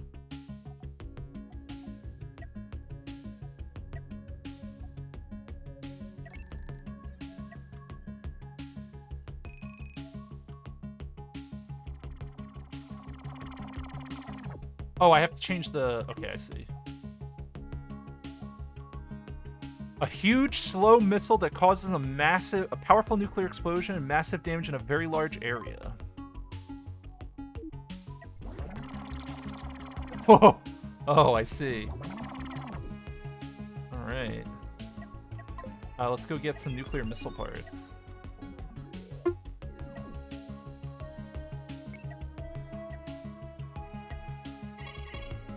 Yeah, it's a fat missile. It's a really fat missile. Kind of excited.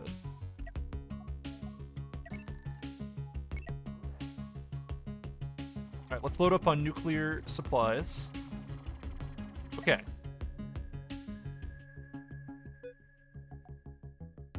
Very large area, huge and slow missile. It doesn't look like it's guided. Let's go find trouble. Actually, I guess I could just save the game and try launching it at something friendly. Oh, never mind. Okay.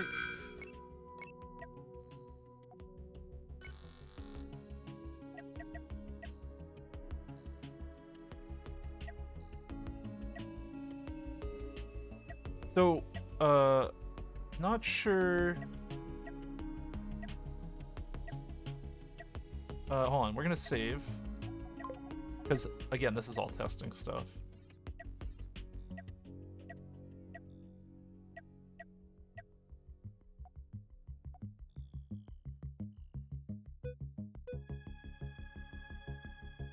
Why can't I,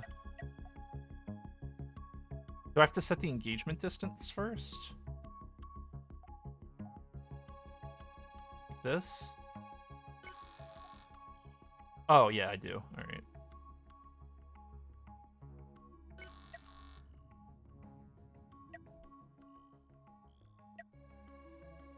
Okay, so now we have our enemy.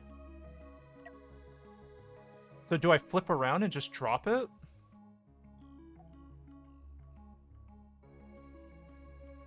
It doesn't look like it's guided. You think I should just do hit and run with the nuke? That's what I'm thinking. If the nukes are good, that might be the play. I'm gonna go half speed.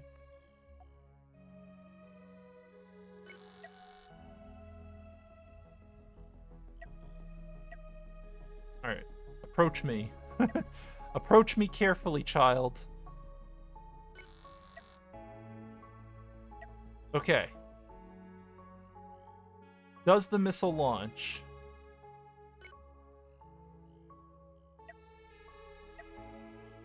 I do not see the missile launching. So it does not have big range, it seems like.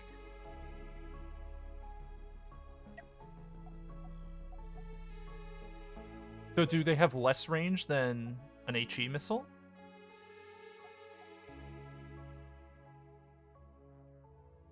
It doesn't say the range. So is that red circle our new range?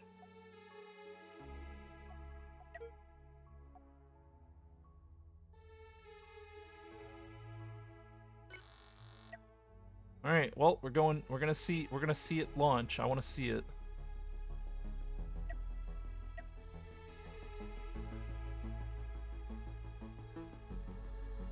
Ooh. It's off. All right. Back it up.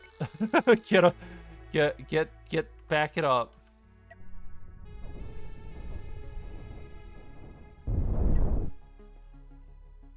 Oh. Wow. That's one nuke? All right. Not bad. Not bad at all. I could get behind this.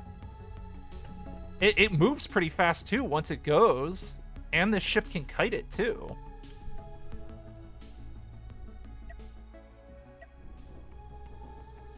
Oh, but it can miss. All right. Does it have a bad firing angle? So why did it miss that time? Did the enemy ship adjust its course to dodge? I mean, I'm sure it's really easy to dodge the nukes.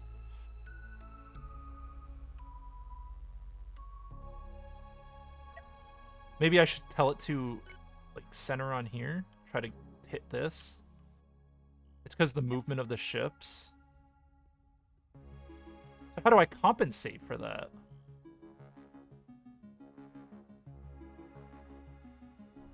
Get him.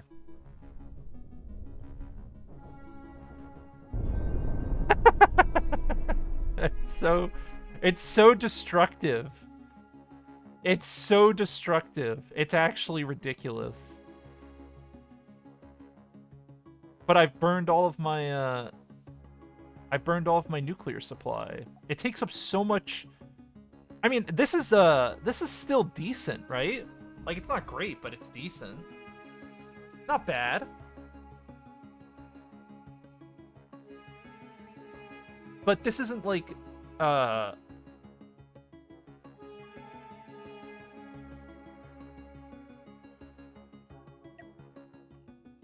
mean, I'm not disappointed with that result, actually. A nuclear missile boat, there might be a play there on multiple nuclear launchers. Make a bunch of missiles? Well, that's the problem, is I want the ship to be small, like really small. I want to make a purposefully super small ship that can do my murdering. I want it to be as tiny as possible, and also be very capable. So I'm just gonna leave this guy out here to rot. You can rot out here with your shit ship.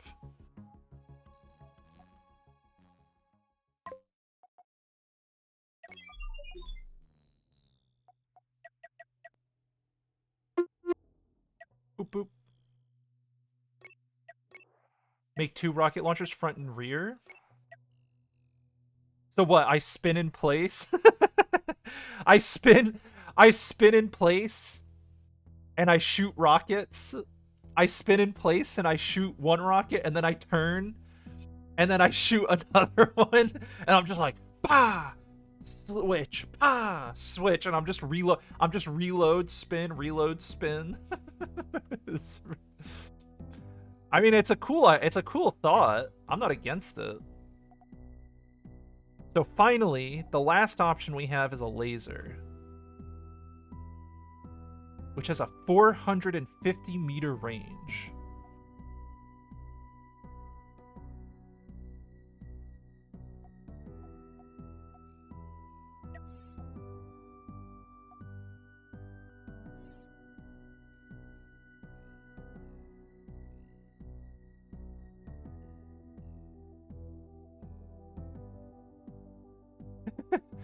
Okay, wait. I have another question. Wait.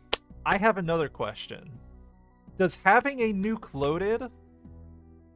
If I have a nuke loaded into the launcher bay and then the ship explodes, does the nuke explode with it? Can I just load up a bunch of nukes and then like just drive into another ship? Can I finally make my glorious suicide bomber ship? Can I make can I make a truly... Because I know blowing up a reactor core is good damage. Reactor core explosions are sick. This'll chain react into something disgusting.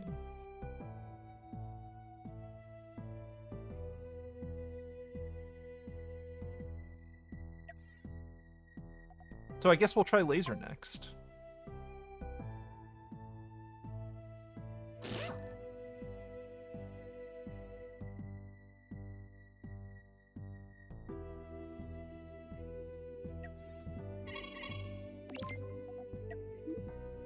Oh, actually, I could just do this. Hold on.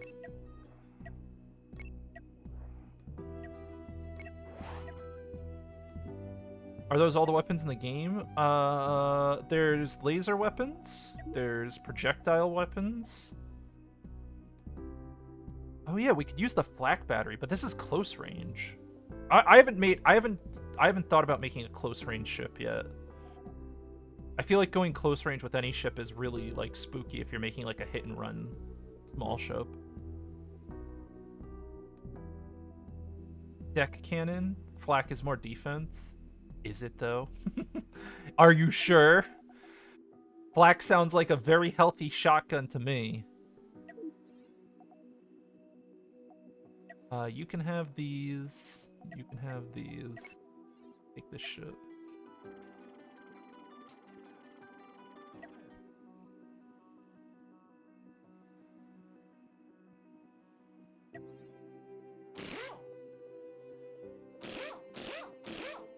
We're just gonna door it up.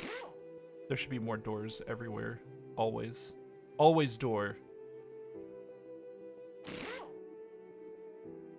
I don't care how inefficient it is. I will place more doors.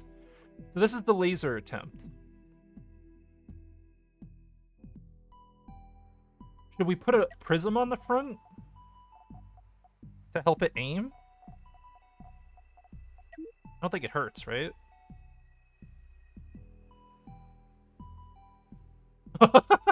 What is that? What is this image you just sent me? Is that your attempt at making the cutter? Hold on, I'll link the image that I was shown so you guys can see it. So this is the taser. Did you make this, or is this taser from the Discord? This looks like you made it.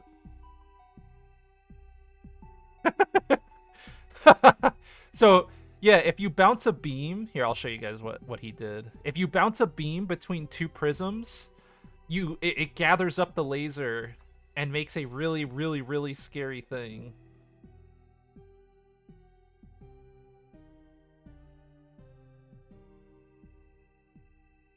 You can get around the targeting recursion check by the target set option.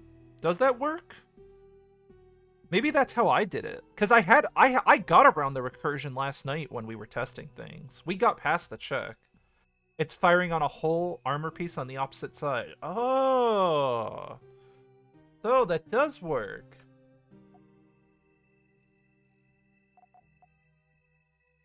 So that's how it works. Cool.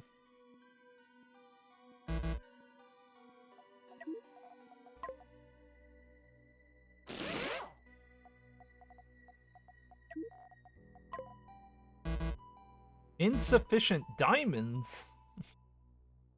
Where are we going to get more diamonds from?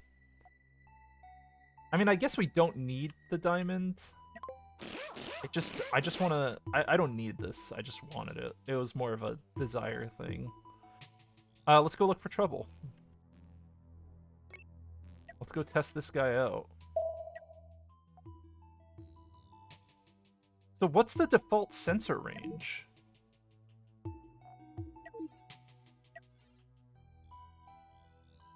Do we know? Like, is my center range good enough for the laser right now?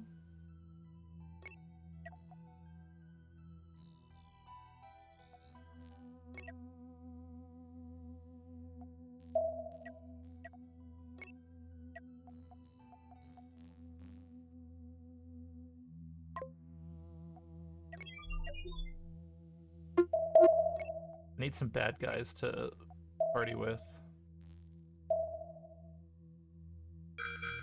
Oh. Everybody relax. Okay, so that's beam range.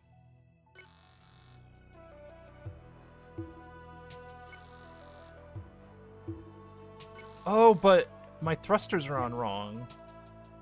So maybe I should do this instead. Like this.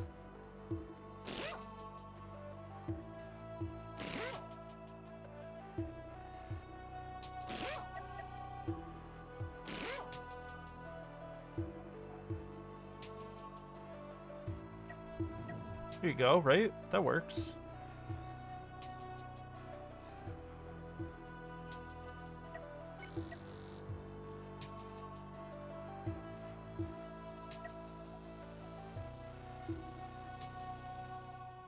There's more engines for... I wish I could have an engine that, like, could rotate.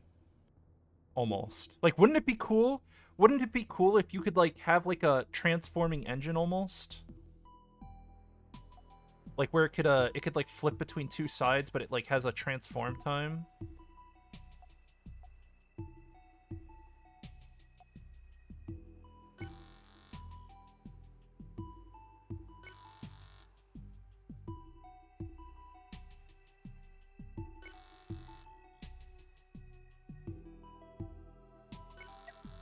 Okay. So now we're doing it. Now I want to get a little bit closer so I can see him. So maybe I do need the sensor upgrade. Wait, what's that? Is that a person? I hope not. That sure looks like a person.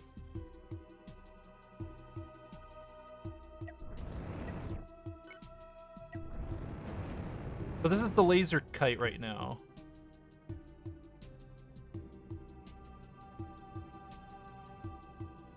I just have to not hit any stuff.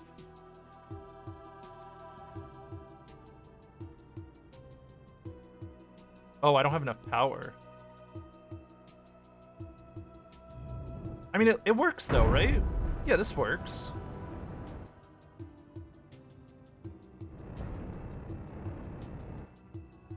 Kind of. It's a little... I think we need a capacitor in this thing.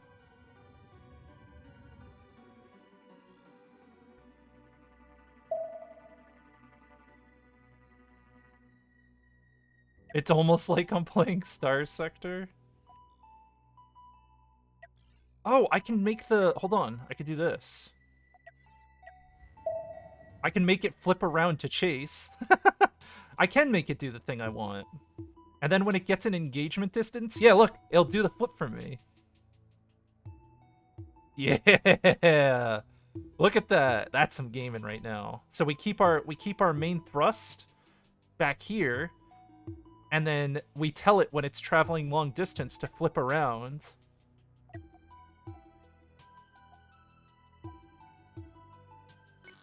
Close up.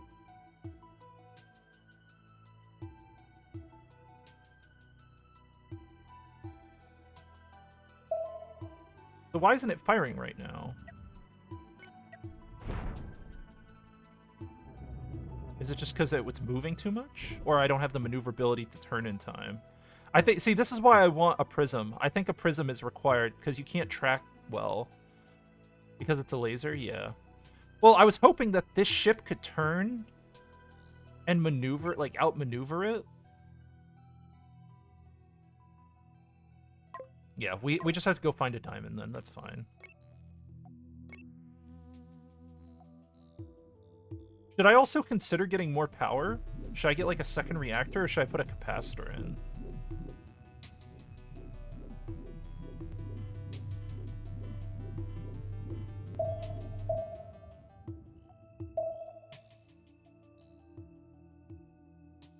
Pretty sure it can, but it refuses to. I don't know why it's refusing. I don't know why.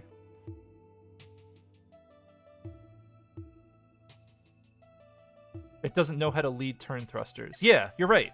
I agree. It doesn't seem to understand that it can lead a shot. At all. It doesn't understand that in the slightest.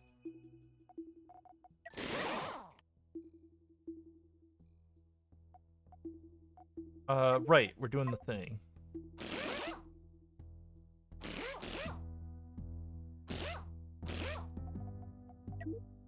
So we want a prism up here.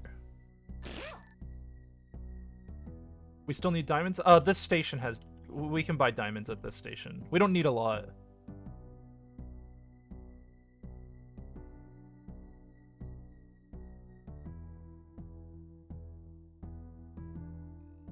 Alright, that should work. I kind of want more crew, too.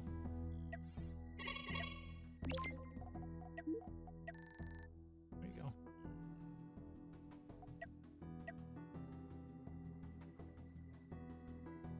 Get in here. More power? Yeah. Well, what I'm thinking is that I put a capacitor right next to it. Yeah, that's what I'm gonna do. I think this can afford to have a capacitor.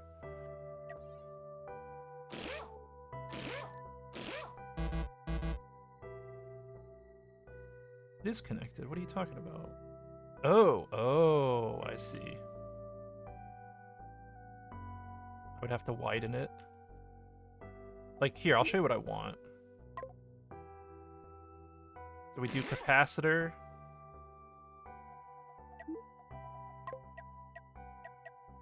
And then the beam here. But now the beam is like weirdly, it's off. Like, I could place it here, but that would make it like off-center-ish.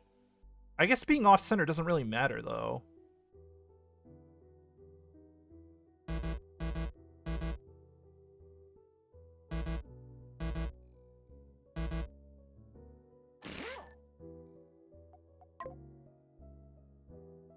Still not connected.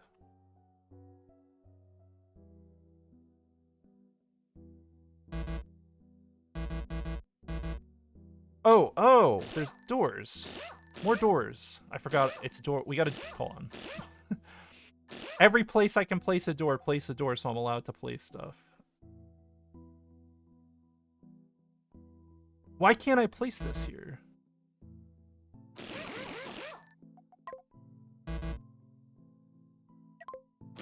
I don't understand.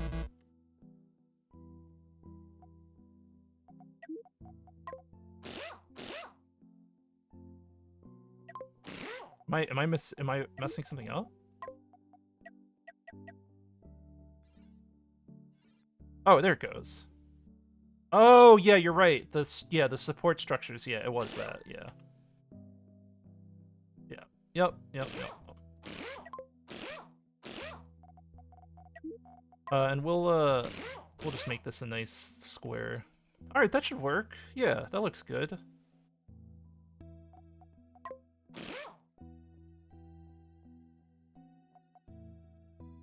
Do we even bother with armor?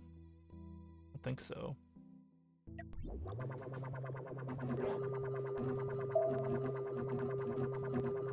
Get the capacitor loaded up. The capacitor doesn't drain energy? No, it's not really a big deal. The capacitor is really... It's a battery, yeah. It holds a bunch of power.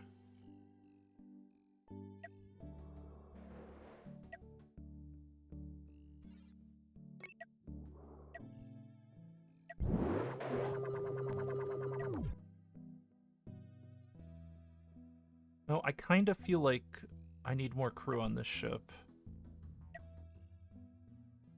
Ah, whatever, it's fine. Alright, so we have the prism now. Let's go look for trouble. So we only move at 90 meters per second. I don't think that's very fast, but I still think that's faster than most ships.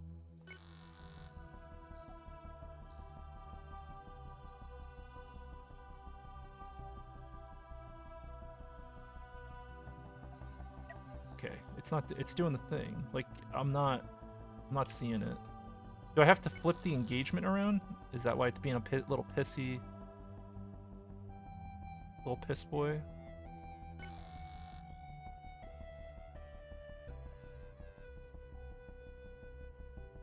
I guess it doesn't need to flip all the way around, though. Oh, it's showing me an arc because I have the prism now. Sorry, I'm blind. I'm not even seeing this shit. What? Where'd you go? Come back. Where did he go? Radar? How did he do that? There he is.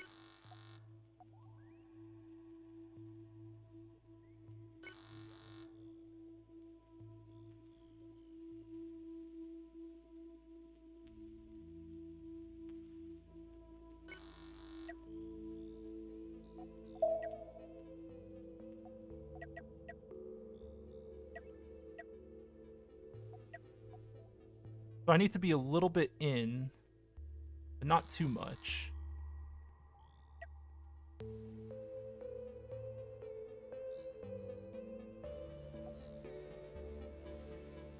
I think I need a sensor array.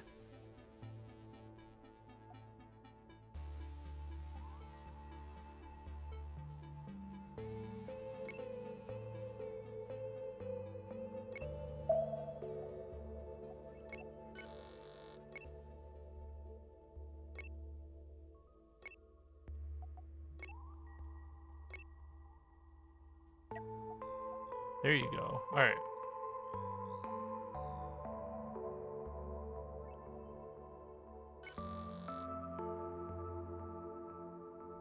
Flip them around. And blast them. There you go. Nice. And then we focus that.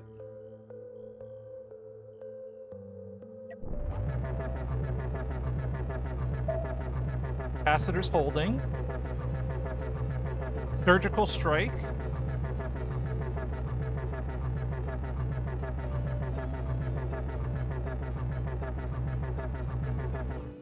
Perfect. Very good. Molto bene. Very nice.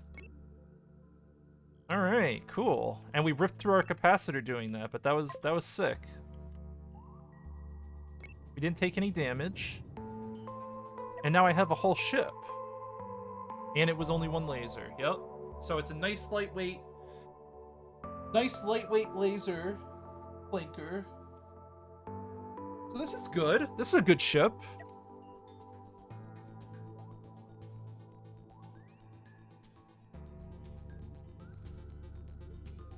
It's got some speed to it. It can hyper jump.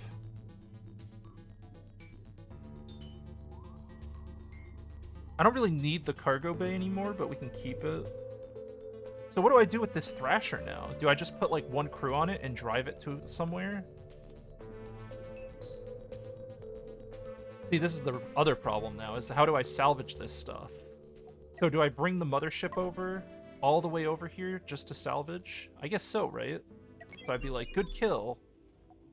And I jump my salvager over.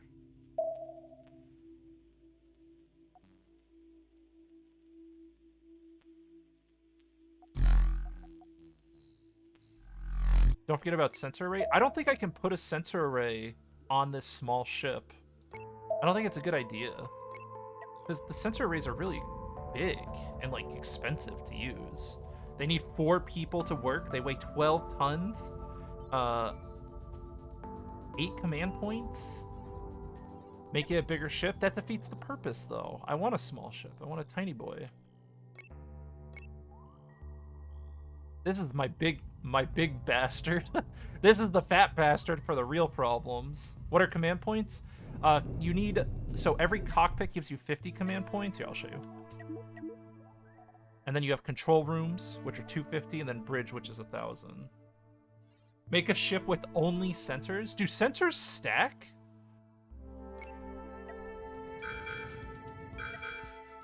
Uh-oh. For you. They do? Oh.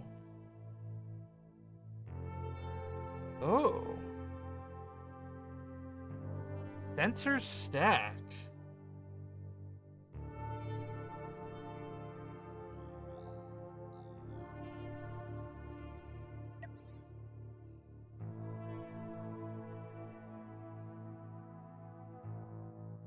No shit.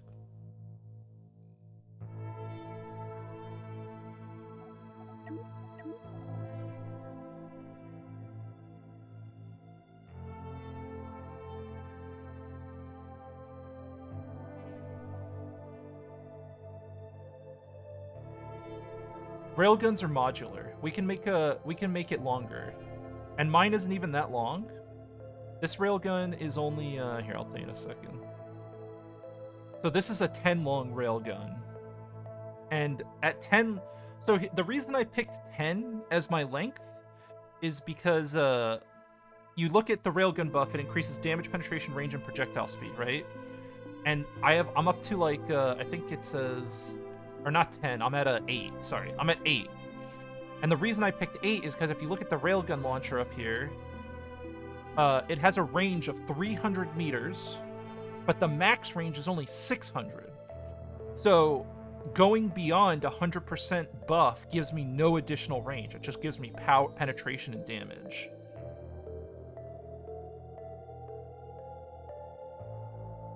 So the maximum range, have I seen an old comedy movie called Police Academy? A long time ago, but I did see it.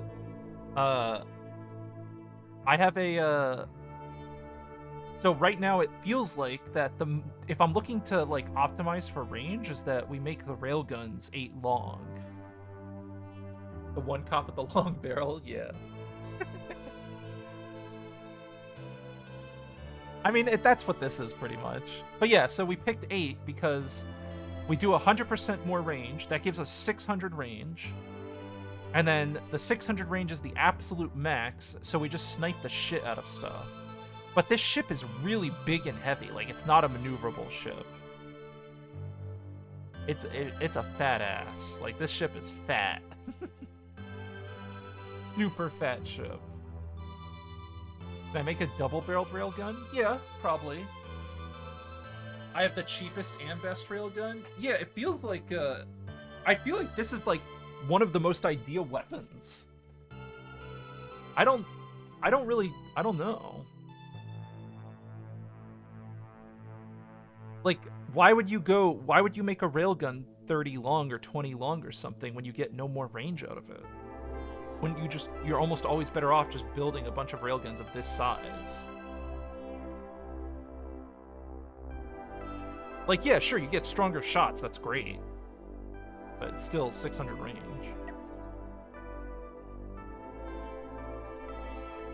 Come on, let's I gotta do a little snip here.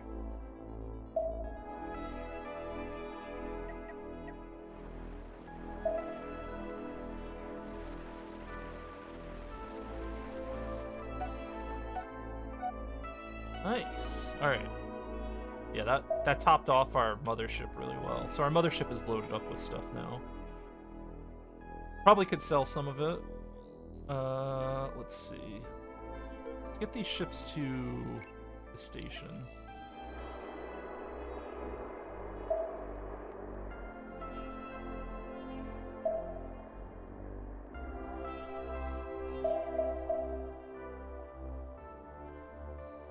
I like how that ship just ripped ahead of me. Like, yeah, go fuck yourself, right? It's like, stop. You're so slow. So I think we should, let's dump some of our steel. We don't need this much. Actually, maybe they have a contract or something we can do. Deliver 360 ammo. Deliver 60 coils. I could do that. Should I do ammo too? Do we have spare ammo? Yeah, we got plenty of spare ammo. Sure. Why not?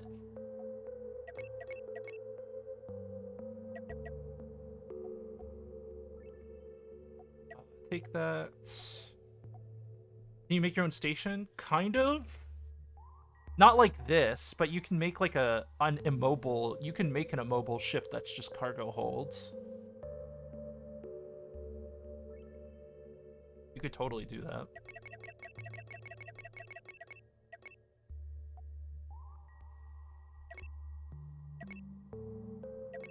I'm gonna sell some of these coils.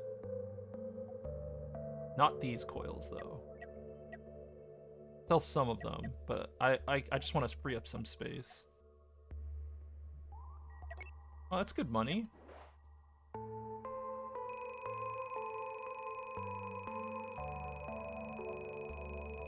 This is why I take the giant cargo hold, so that I could just sell. I could just make shitloads of money off the salvage, too.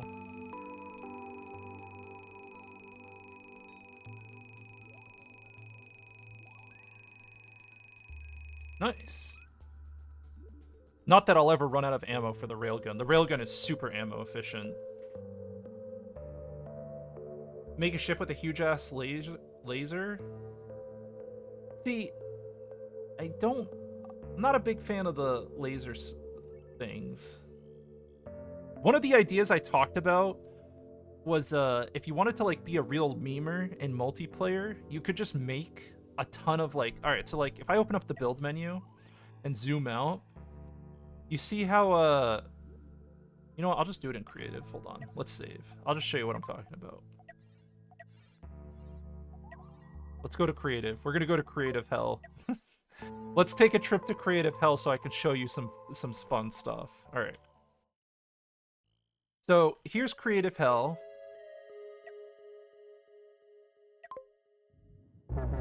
This is my big laser that I made. This isn't like a good laser. This is just one of the lasers I have. Oh, it needs to be, hold on. This is like an outdated design. Give me a sec. Escape B, move. Escape. What is it? Control P? Yeah. Yo, Ito, what up? And then we do direct control, and then we shoot everything. So that's what like a small scale big laser looks like, if you see that. And it's kind of strong. Like, it's not bad.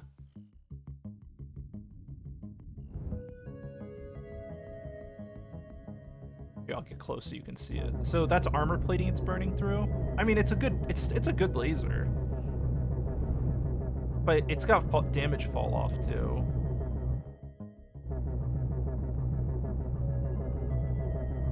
It's only 8. Yeah, well, it's 2, 2, and 2. But yeah, it's 8 lasers. It seems pretty strong. Well, it's not that strong though, because the other ship is going to be firing at you. And here's my take on it, right? On lasers. One big laser is cool, but all the enemy has to do is break this prism and your whole thing falls apart, right? So you would need, if you want to have like a redundant weapon system, you want multiple lasers. But then if you have multiple lasers, that's like a less, you know what I mean? Like there's a trade-off. Make 40 and you one-hit everything. Yeah, but what's stopping a railgunner from sniping your prism off? If a railgun snipes your prism, you die instantly. Period. Shields? Around the whole ship? Are you gonna shield your whole ship? I hope you have 360 coverage. Like, that's what I'm saying though, is that like, the only thing that matters, there's only 2 things you need to do to succeed in this game so far in career mode from what I've seen. I'm not talking about multiplayer, I'm talking about single player. All you need to do is kill enemy ships and not take damage. Nothing else matters. You don't have to think about anything else. As long as you are able to kill an enemy ship and not spend a lot of money doing it, which is taking damage, using ammo, whatever, that's all that matters. In multiplayer, I don't know how multiplayer would work, but I would assume in multiplayer that disruptors are probably the strongest, right? Like, wouldn't disruptors completely like hemorrhage someone? And you make a super tanky ship, and then you have a shitload of disruptors, and then you just you power drain someone so that they can't do anything. I don't know. I haven't looked at what ships people have in multiplayer. I don't know if there's like any competitive kind of thing. I got no idea what people are doing. Try out the mines while I'm on creative. Well, so here, let me show you the thing I was talking about. Hold on. So I was like, okay, I want to make I wanted to just make like a line. Here, I'll show you.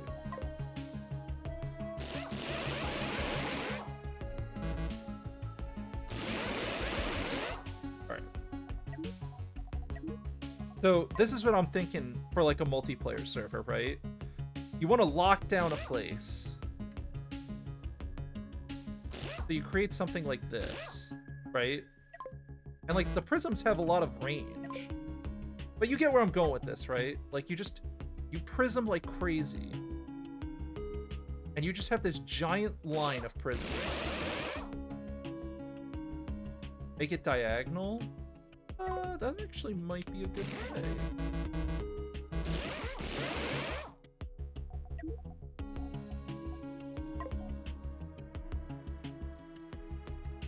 This is so stupid. Of course I'd come up with this. But yeah, but you get what I'm saying, right? Like, you create just a platform. Like a giant platform.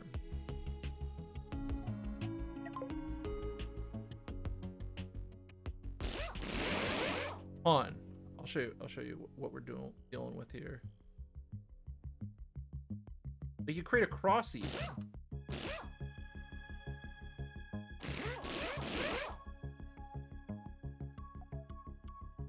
So do something like this, right? And then this station's only job, ready? Here, I'll show you what this would look like. So you do like quarters. And then power.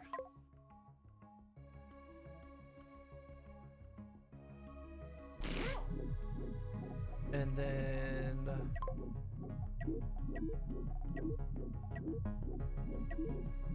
where is it? Utility. Then you put a sensor down.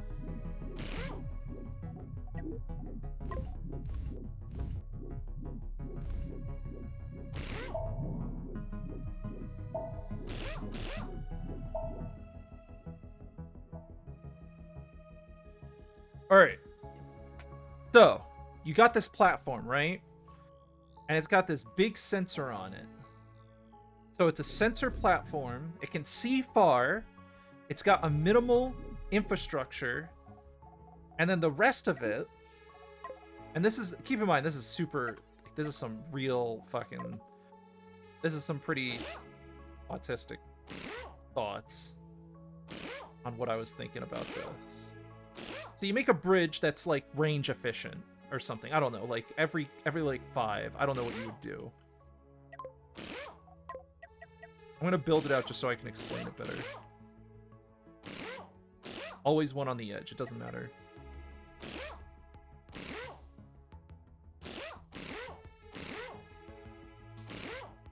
Right? So you got this boy. And this would face, this would probably face like one of these, whatever. I can make it do whatever I want. Like I'm gonna have I would have like ones here on the corners too, to help me traverse lasers around my little mini station here. Now this uses up a shitload of diamonds, right? So it's not really that efficient. Okay. So you have this guy, right? And you got all these cool fucking lasers. Now let's say I wanted to bridge this in some way, right? So I say I do like Control P, hold on. Control P. Why is it not? Why can't I Control P this? Does it have to have a thing pathing to it?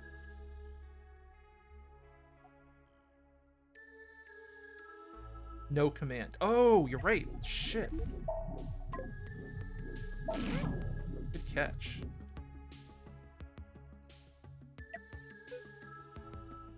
Nope.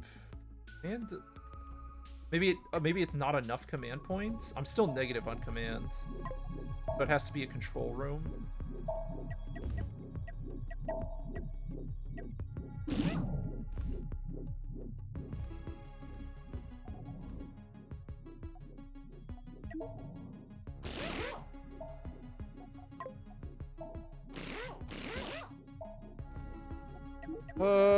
Sorry, I need to make this the way I want it. Alright. Good enough. Doesn't need to be perfect. Alright, now I need to... Okay, I can do this stuff now. Control P. So I do this, but look at the range on this. Like, I could target prisms super far away, but I'm not going to. Because I don't want range fall off.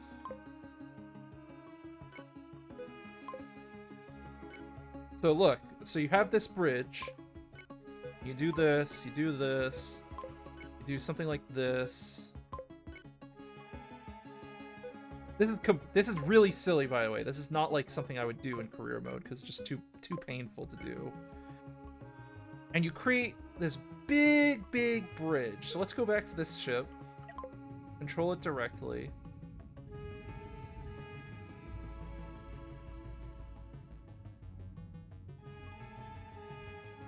Now let's pretend it's not defensible. That is I don't care how defensible this is. You'll see how you'll see what the whole point of this is.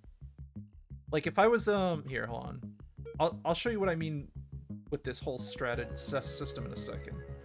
So you got the laser ready, right? And let's say I have a ship here that shoots a really powerful laser, which it does. Hold on, let me line it up.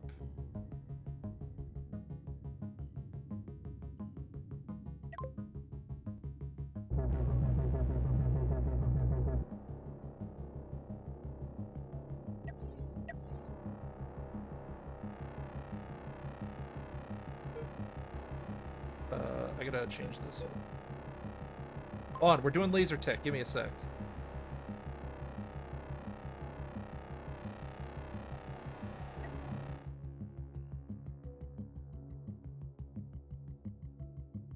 All right.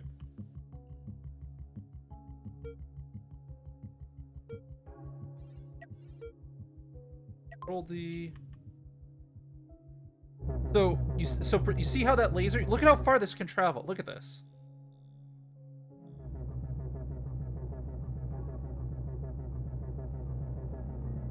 So you have this system now, right, of crosses. This is amazing. Yeah, so you have the prisms. Or are you talking about his super thing? I haven't clicked his links because I didn't want to spoil myself on stuff. I didn't want to spoil myself on ideal designs. But, so you make this laser, right? And then you can just copy this. And you can say like, here, so we go to ship library. Hold on. Save ship design. Laser bridge. Something like this, whatever. It doesn't have to be this exact model. And then you just start doing this. You start doing something really scary. And you keep creating laser bridges, right?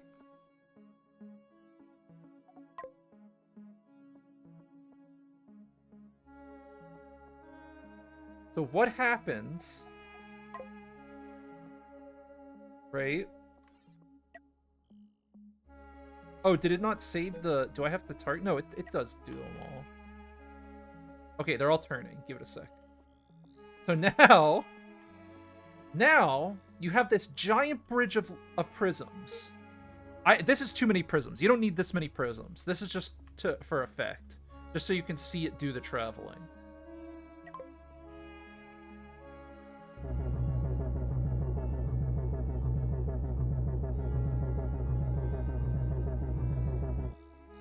Look at that. That's our new range. So now with the laser bridge, you can have... So this is what I'm talking about. Lasers have like this crazy sniping potential, is that you can have these laser bridges if you were like filthy rich. Like you're filthy rich, you're in endgame. You just build a row of laser bridges through the whole system. You don't even move your ship. You just build laser bridges and you just position them in lines that crisscross, and you can just make a ship formation.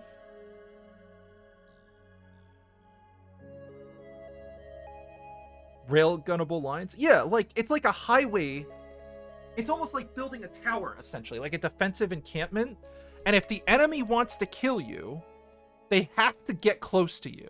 And they have to pass by your web of laser bridges. So you're no longer limited. You're no longer limited by a singular ship. All you have to do, they just shoot you with missiles. How about a ship with only railgun? But the railgun isn't as long distance, I don't think. Not as this. Although a railgun might be able to shoot like the edge. But that's the thing too, right? Like, here, I'll show you this. Let's go here. Like, these can be made really cheaply.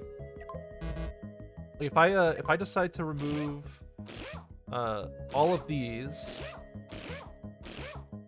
and we just do like, I think I only need 3 prisms actually. I'm not sure, but you do this. You do Control P, and you point it here. Then you Control P this. Point that here. While laser is 450, it's slightly extended by this setup. You aim it with yeah. I don't know how you would use this. You could just make a laser relay ship that's just a wall of prisms in the rear. Well, it doesn't even need to be a wall of prisms though. Here, I'll show you. So you saw how I changed this bridge? It's like you don't even you honestly only need like 2 prisms per ship tops. I just have a ridiculous setup. Set target. Does this work?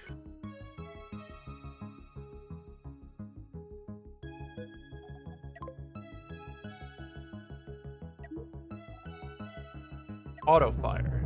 Okay. So now we auto fire. Yeah, look at that. So at maximum, you only need 1 or 2 prisms.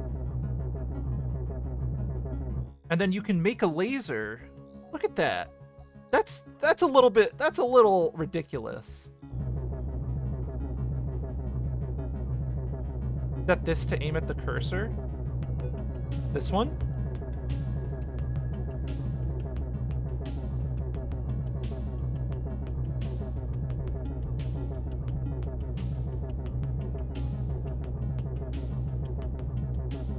I don't know if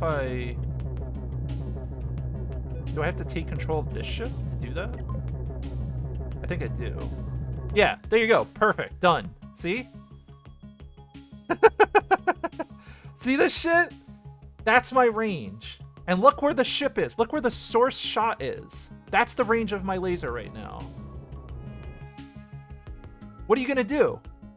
You gotta take apart the whole network. Now, the turn rate is really shit, right?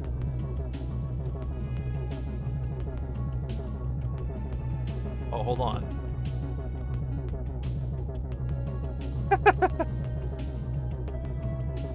Sorry, I'm just messing around here.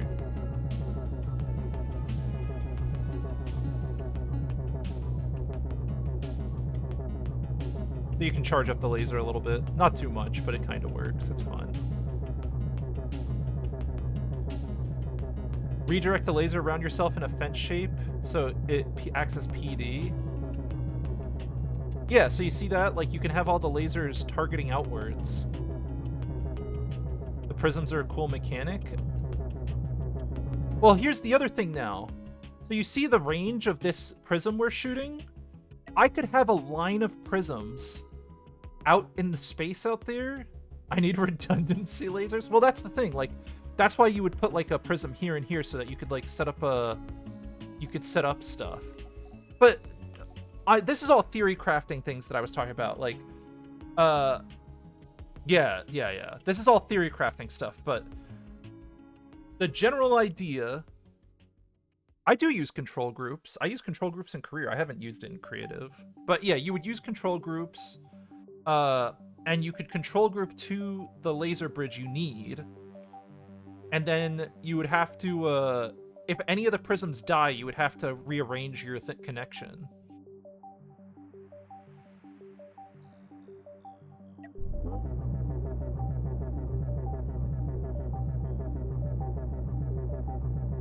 So if you want to see how much damage this does, we could spawn in a DPS dummy here.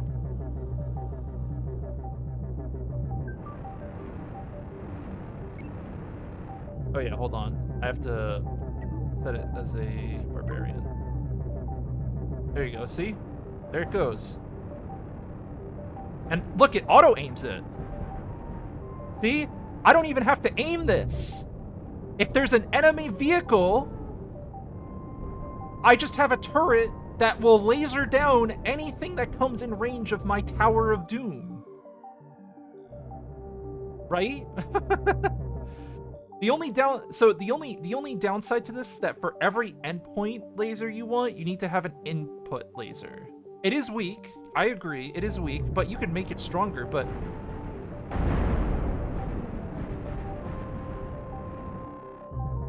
you can make this laser way stronger. This laser could be made way stronger. I don't know if it's just because it's traveling so far, but the thing here is that you could set up a whole network of, you don't even need to make ships that move. That's the crazy part. The ships do not have to move. Your ship that shoots the laser, it's just gonna be a giant array that just shoots lasers in like a literal disco ball into all of your bridges. So you have like a bridge here, you have a bridge going out this way, you got a bridge going out this way, and now you just have like this 5-pointed star of doom. How do you handle the lag? I mean, I won't lag. I'm not gonna lag. My computer won't have trouble with it. Unless the game engine is like really, really struggling, but I won't lag doing this.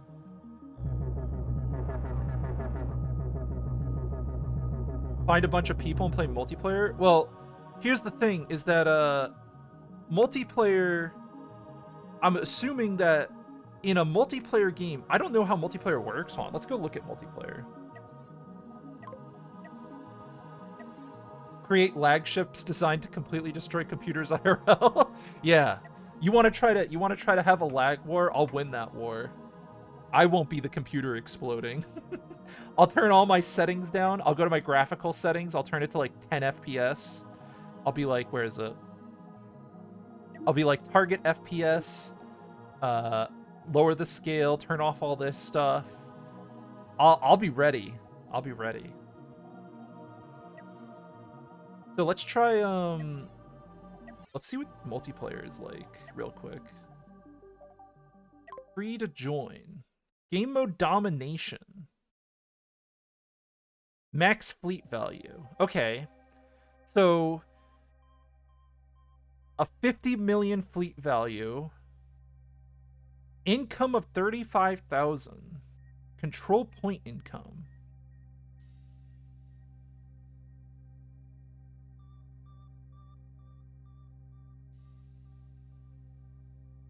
Where's observer mode? I don't think I can observe. So this is a co-op career. All these are probably co-op private games. Can we host a game? Arena. Okay, so there are a lot of different things you can do online. Team versus team, 500K.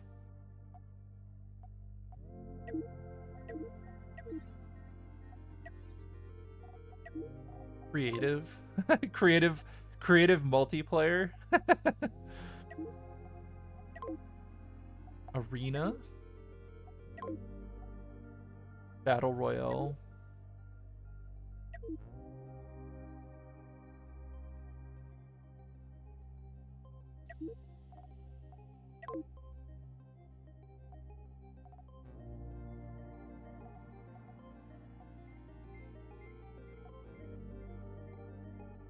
So the next question is, how long of a chain can we do? And how cheaply can we do it?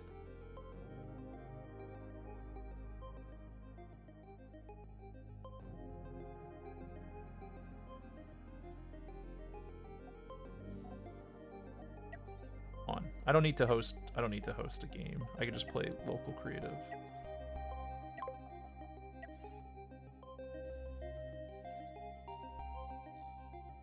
Because you see how far the laser's going? So couldn't I just place a single prism out there? You have a block limit? There's a money limit?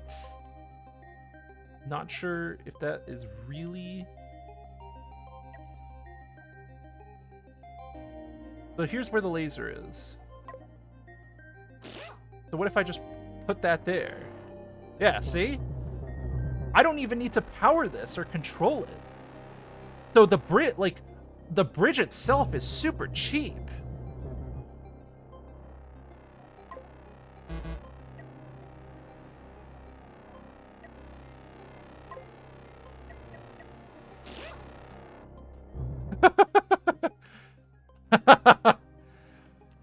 $5K is really cheap for the distances involved.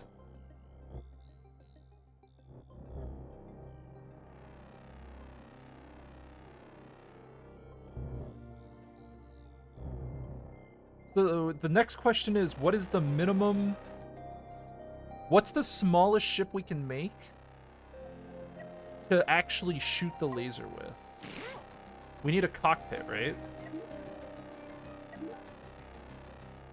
Hold on, let me put an enemy up here in the distance. A little DPS test.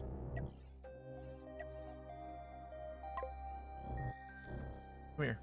Right here. DPS test dummy. So this isn't moving yet. So this is the endpoint station. Is it allegiance? Yeah, it's set up correctly. Okay.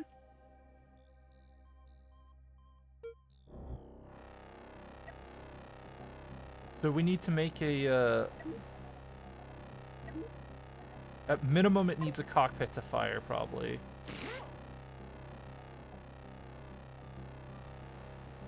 And then a crew. We don't need that much crew.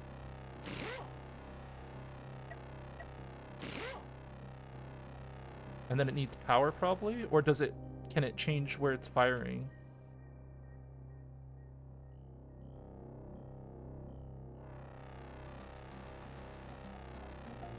Make a ship that lays diamonds? So you do need power to actually change it. That's alright. I was hoping I could, like, cheap out on the power.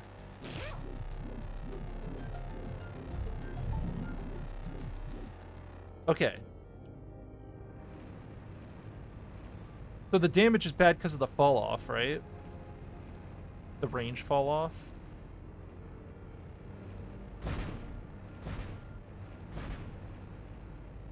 But I mean, it's still not a... like, even... like, most ships aren't going to be... the laser can be made a lot stronger. Like, a lot stronger. Should I do the... should I make the laser battery now so we can test the distance?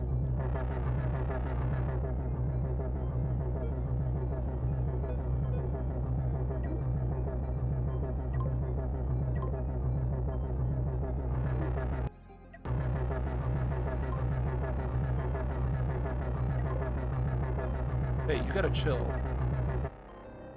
Relax. Do a 16 or 32 laser arrangement? You think it loses power on the longer relays? That's what I'm thinking too. I'm thinking that the longer relays count as a fall-off check, but I'm not sure how laser decay works.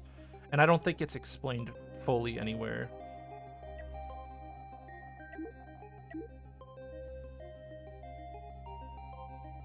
Okay.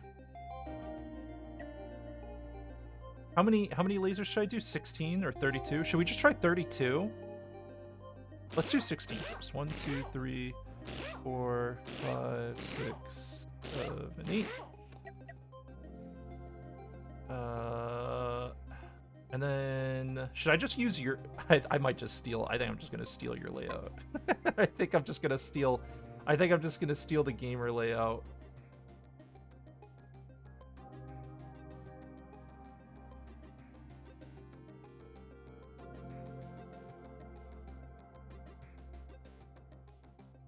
Okay.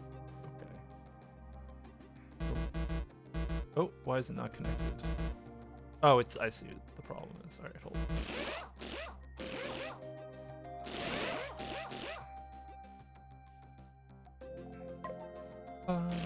on. So we need prisms here.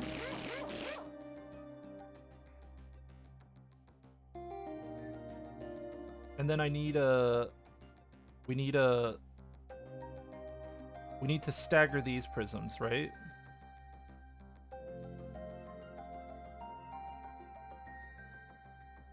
You did find out people who did actual ion beaming also came up with the same config, at least for the ions themselves. Oh, really? That's not surprising. Not in the slightest.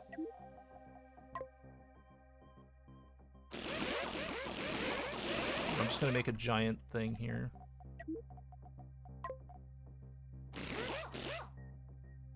Alright, so 1, 2, 3, and then do I just keep... Can I do like a crisscross? How do you do it?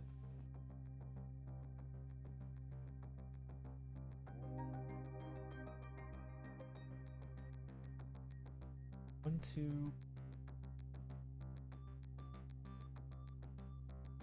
You were thinking I was going to do 2 lanes of prisms? I don't know if 2 lanes of prisms works. Isn't that really inefficient?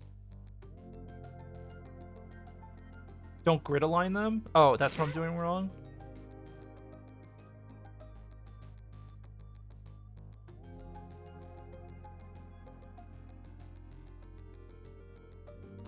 Like that?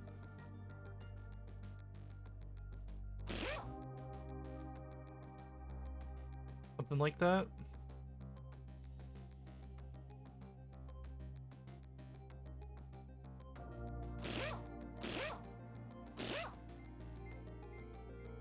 Then...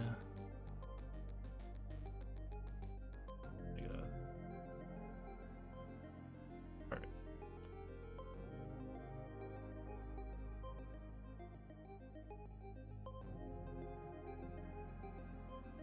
Then over here? Yeah, that's right. Because then this goes outside there. Why do this hopscotch thing? Because you want you only want 2 lasers going to a prism. You want to fuse lasers in a certain way.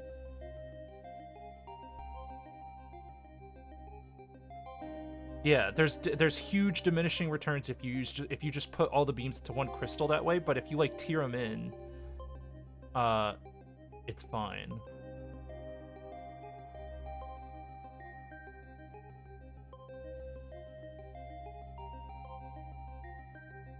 And then you have the staggered beams over here. So hold on, let's do this.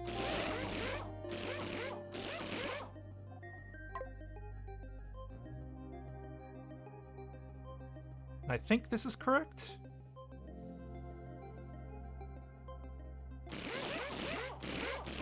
Yeah, looks good.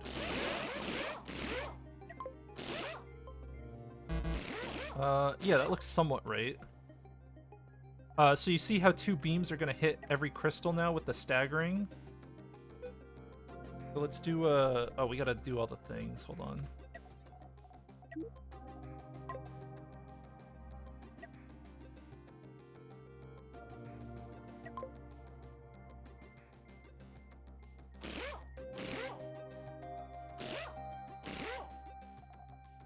Power...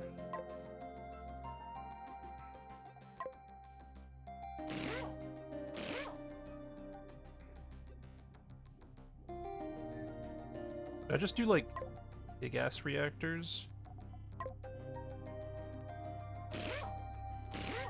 Doesn't really matter, we're just trying to test the lasers. Not really a big deal.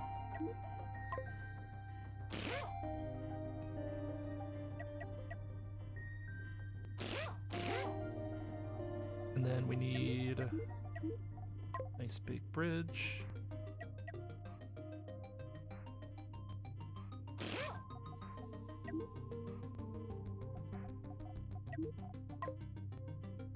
Smaller reactor.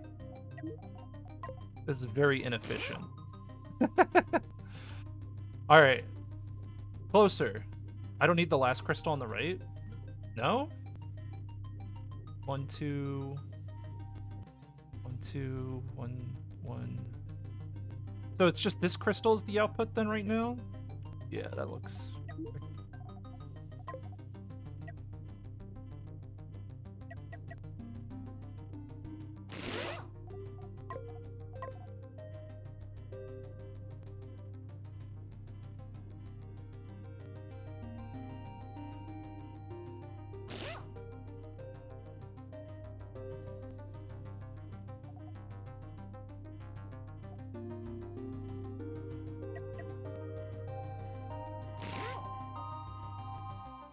Yeah, we don't need that much stuff. We just need to be able to move it around.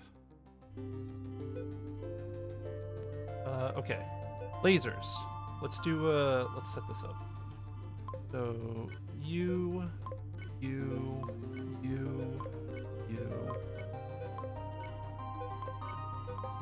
This is gonna be really weird when it starts working. Chill! Chill! Everybody chill. Why are you all firing? I didn't say fire. Oh, was there an enemy? Is that why? That might have been why, actually.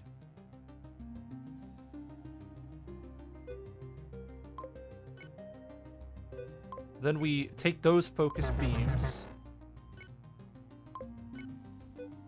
And we focus that. And then we take these focused beams. And we focus this.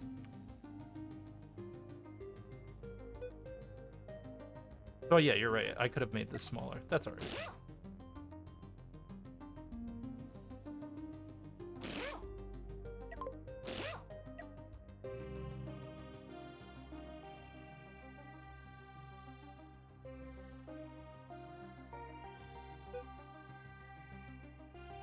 Okay, Control P.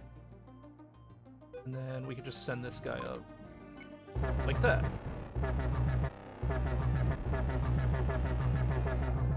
Oh, and it... Oh, God. What's it doing? Oh, it triggers... It triggers the PvP flag from this distance. That's why it's firing. It's firing because it detects an enemy.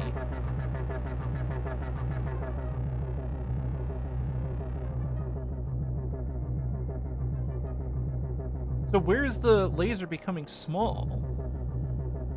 Is it just because of this? This range here? Did it fall off twice? Is that what happened?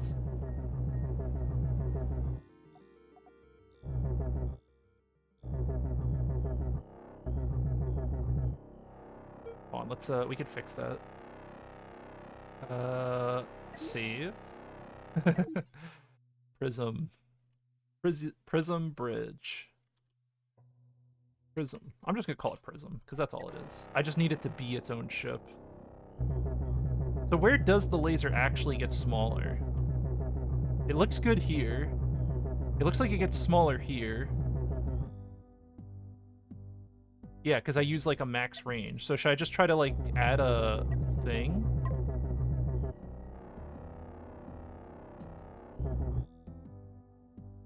Is that better? Or does it need more?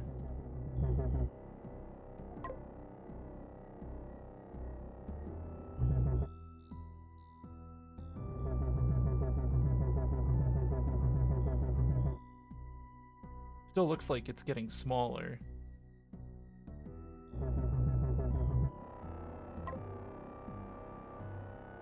Like this?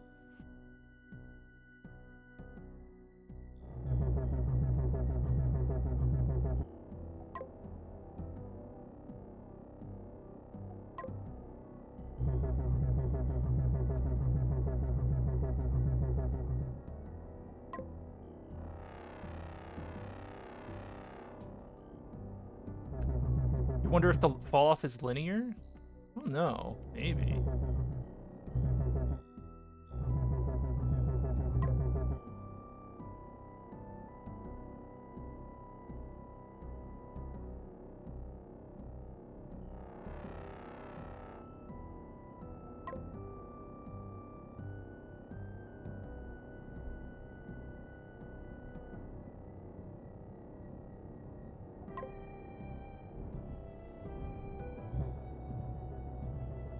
It does look linear.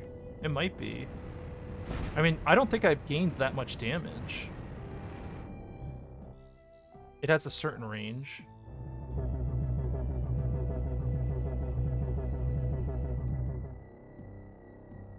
I mean, honestly, all you have to do is figure out the rules with the fall off.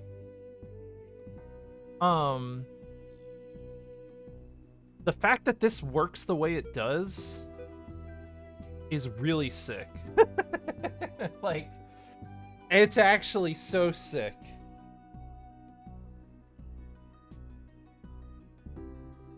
Spawn a dummy closer. Closer to the endpoint.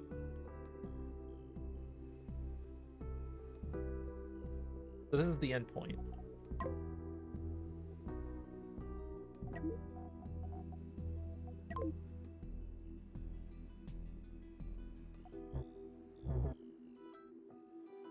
There should be a laser coming.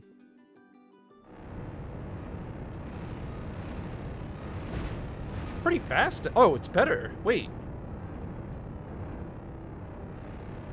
That's really fast, right? That's a good laser. That's melting armor.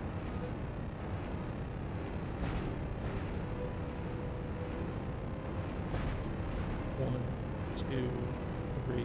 It's doing like 2,000 damage a second, give or take. It looks like it's doing about 2,000 damage. So let's try the main battery now.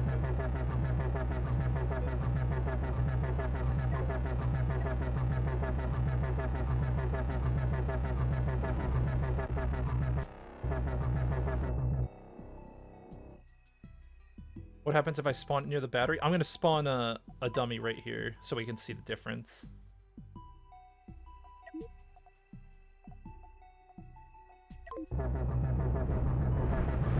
It is a huge difference. So maybe having the laser change positions is kind of rough. Like do that travel. But yeah, that's a super laser. That's a real laser, a gamer laser. But look, even if the laser bridge isn't crazy on the damage, how's Space Brickmaker? It's okay. It's not bad. I think it's a little undercooked still. There's a lot of small stuff I think could be improved, and it doesn't look like there's a lot of like variety in things I can put in a ship, but it's still cool. I like it. I'm impressed by it. I like it. Rough? Yeah, rough is a good word for it. It's definitely rough. Like, it needs a lot of polish. But, like, it's already got, like, a lot of competent polish there, so that's why I'm streaming it, because I wanted to show it off a bit. See, my new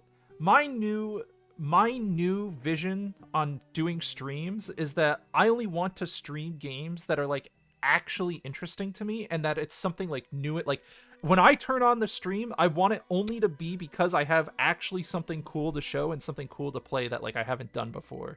And I use the stream as a way to, like, archive some of the gaming experiences I have now. Because I haven't really been playing games a lot lately. I spend most of my day baking or walking outside and meeting my neighbors. I'm trying to be more normal, trying to get out and be healthy. What about RimWorld? I do plan on trying the new RimWorld DLC. I don't know if I'm going to stream it yet, because I don't know how much I'm going to play it yet. Baking, more like getting baked. Cool to play. Yeah. Well, I mean, this whole laser bridge autism that we're doing, big fan. Big fan of this. I like this idea. I like the idea, because I'm trying to form it in my head. I like the idea of being able to shoot someone from such an incredible distance that they just can't do anything. The laser bridge seems impractical. Well, the laser bridge, these laser bridges are impractical, but these laser bridges are not. Like, these little one-offs here, these one-offs are not impractical. And let me show you even more. I'm not even done yet. Hold on, let me save this so I don't lose it.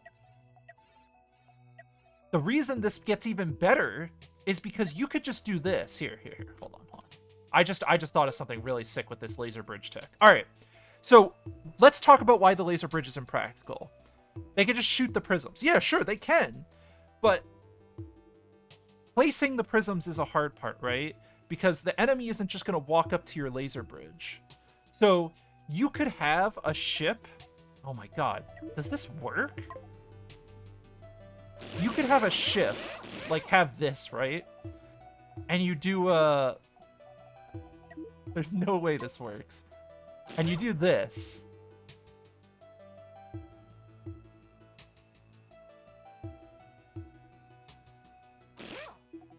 Hold on, I need to be sure of something here.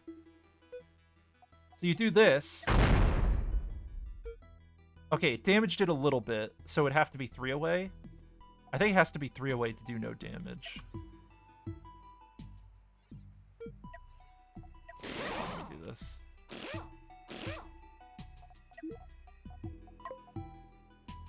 You don't need to use decouplers. Beam it off manually. So I would have to have a beam in the back to activate it. I would have to have like a beam around here to activate that. I mean, I think either or works. Either or works fine. You do either of those things.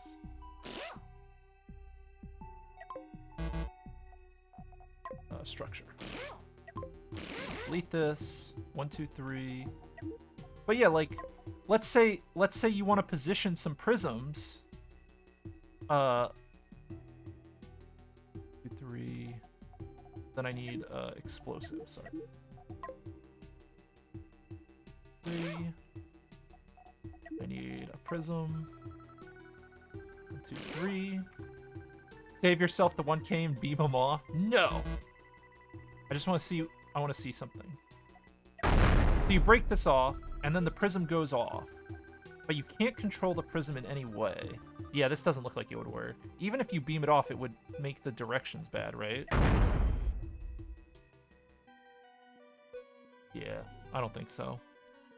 Because I was trying to think of a way a ship could like leave behind a bunch of prisms, and then you turn around and you shoot, like, as you're running away from an enemy, you shoot the laser at the prisms you leave behind, right? So you could have like a minefield of prisms to get away. Like, it's better than mines, right? So if you want to have the prism mines, you have to have like actual semi-functional ships to do it. Like disposable ships. But the laser bridge. Hollywood space movie, the game. Yeah. Go crazy, right? Why not? Why the hell not? Make beam redirection. Well, that's the thing, right? You have these drones, and then the drones can move around to flank the enemy, like hit them in weak spots or focus them down. And if you just had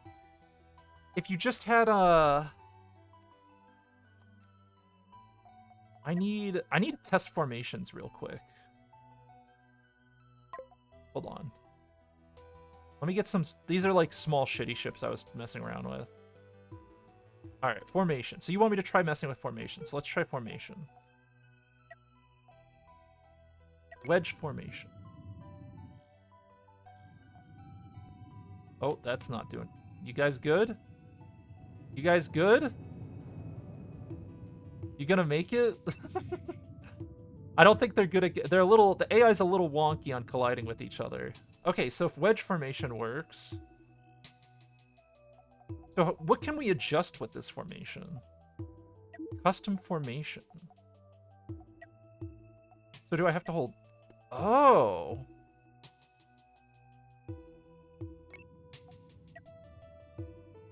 Oh.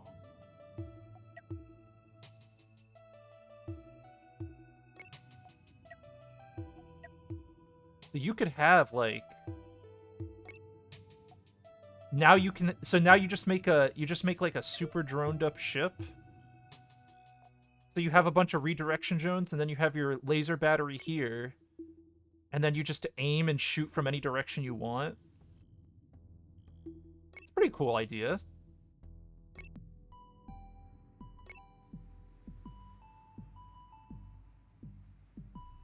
The formations are actually done pretty well. I like this. This is cool. This collision stuff, though, isn't cool. Ships running into each other mid-combat would, like, make a blood vessel pop.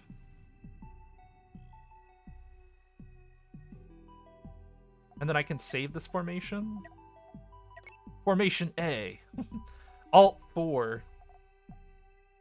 Oh, so that's what the number keys are used for here. Line up.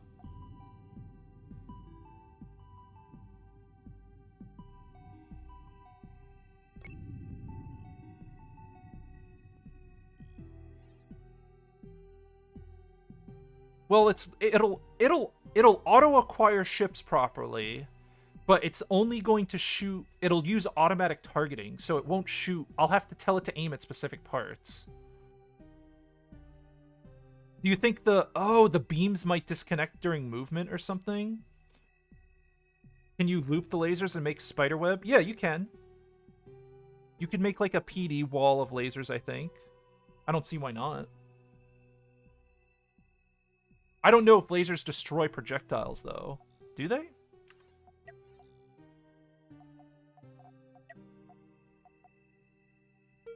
I guess it does, right? Because anything can destroy a projectile, I'm pretty sure. There's no reason it should.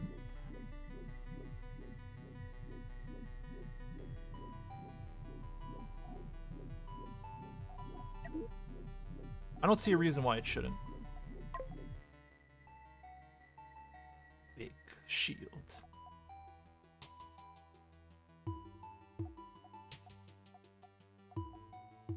It just feels like there isn't a lot of customization. Like there is and there isn't. Like there's a good amount, but some of these categories are lacking. Like I feel like there should be a smaller reactor than small reactor. That's like a really inefficient, but it generates like one of the yeah, it needs more blocks. There should be a smaller reactor than small that's way less efficient than a small reactor, but takes up like 1 square and is like good for like super tiny scout ships. Like there isn't a lot of like small tiny ship stuff. There's no like all this manufacturing stuff is cool because you can make like a station eventually. I assume you're supposed to. Storage is lame. Like this kind of storage, like these options for storage, I get how storage is done, but why isn't there like there should be like a storage that can hold more, but only of a specific resource. I don't know. There could be more. You could do more. And then there's sensors, but there's no dampeners. Like, what about a sensor that makes it harder to see your ship on radar? Can you lower your visual range? Can we have like a star sector stuff?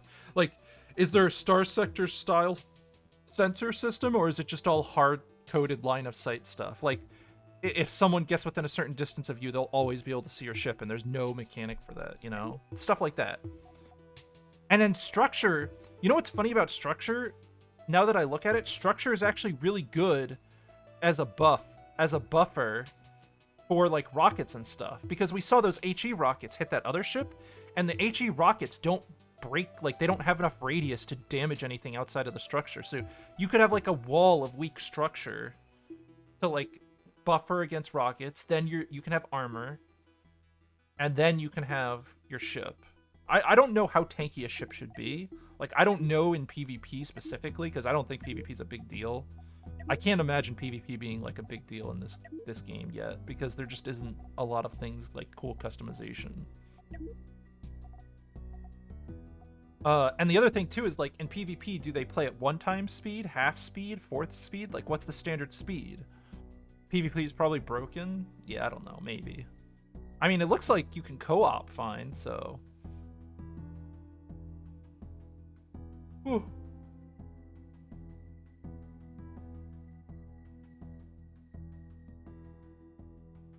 Yeah, but my primary issue is that in career, I'm not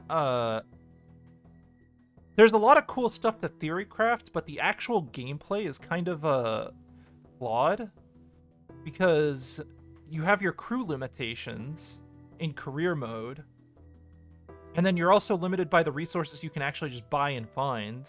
You should have nuclear mines. I could join a multiplayer game just to see what it's like. Should I? Should we just join a multiplayer game? Wait, is this creative? This is our creative, yeah.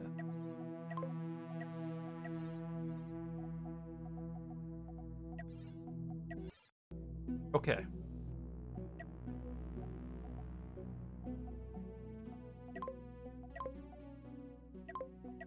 None of these, all of these games have a password. Okay, how about no password? Can join. No password and can join. Oh, there we go. Team versus team. So the standard multiplayer speed is half speed. Oh. So the standard is to play at half speed? Oh.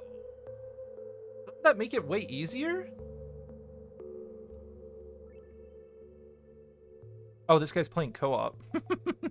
I'm watching this guy change his game live.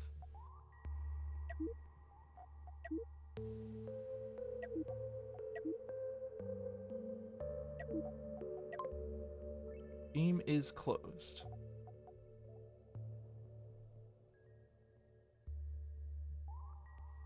Yeah, if half speed is the standard, it is. If half speed's the standard, you can do a lot of weird shit. Like you can spin your ship. You'd have enough, like you could making a ship to spin to bleed damage across your hull would be viable.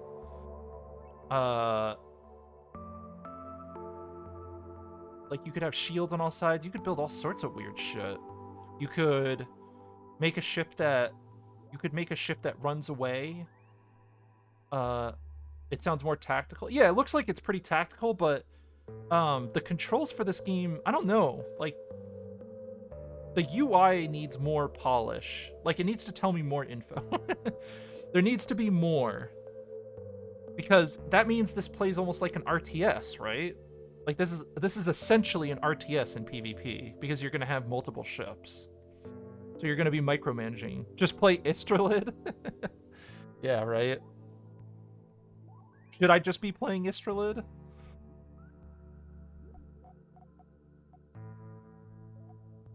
No one can change game speed. It looks like ship... So it looks like 5 is the max. And it looks like 500,000 is the default.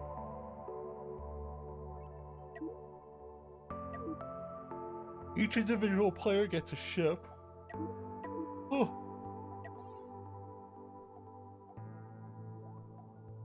Okay.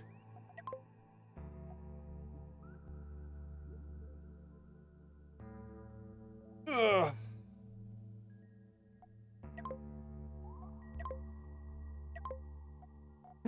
Five is 600,000. My game's closed? Yeah. I'm not playing a multiplayer game. I was just messing around. 600,000 for the Railgun ship. Yeah, it's small potatoes.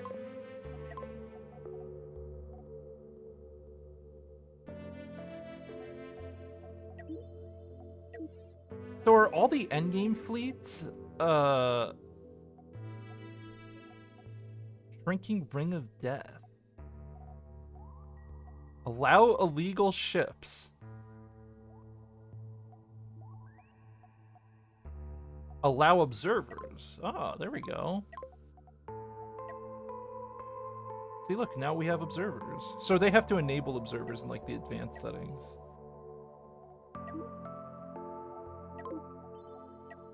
What are these stations?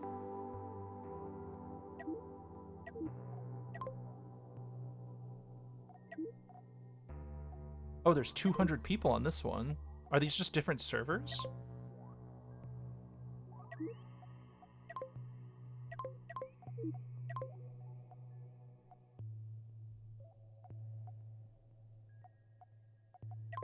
There's a lot of people trying to play co-op.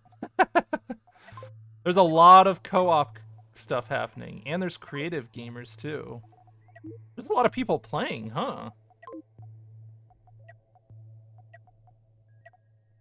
And it supports land too. Increase maximum ship size from 120 to 120 to 1,000 by 1,000. A lot is a stretch. I mean, it's way more than you'd expect for a niche game. I would not have expected to see more than 100 people playing this game online. I guess it is new. Yeah, it just released. Yeah, you're right. It's new. We'll see what it calms down to. Community. Join our community. Every game has a Discord now. Report your bug. Oh, look, it has an actual feedback form. That's nice. So you don't have to join Discord to report bugs. That's a good. That's good.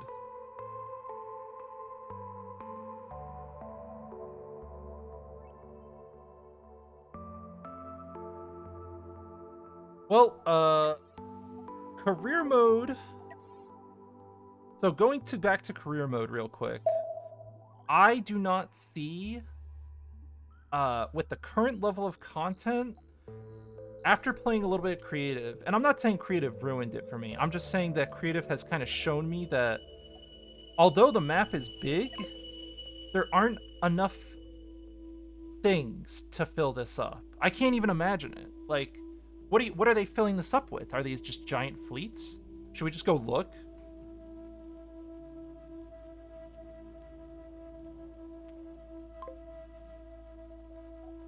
I mean, we could just go look and just reload. I haven't even fought anything. No, I did fight some stuff earlier. I did a few bounties, but like, I was trying to stay in the level appropriate areas. Here, let's go to, I want to go somewhere scary. Let's go here.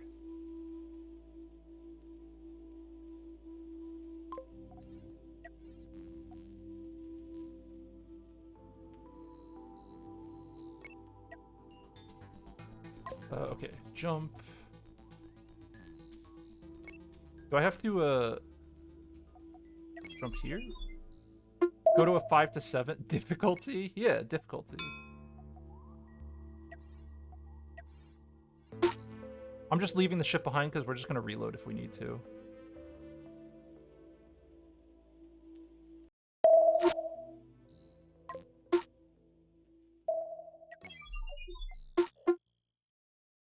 I'm jumping. How are we looking on hyperspace supplies? Alright. 13 to 15. That looks like a good place, right? Let's see what that's all about.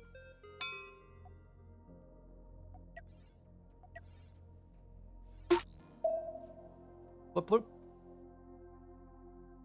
Instantly deleted? No. Maybe yes, actually.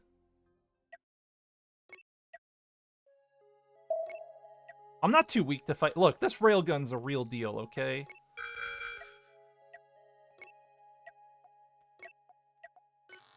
Alright, let's see what this is about.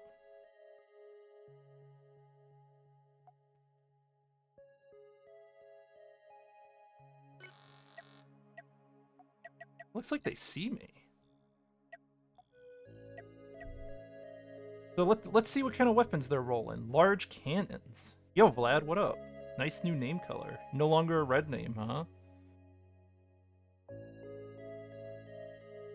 5,000 DPS. It's strong. It's not even 5,000 DPS. Oh, it is, because it's 100% more.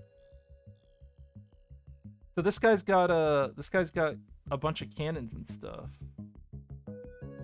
Oh, this guy has a railgun. Oh.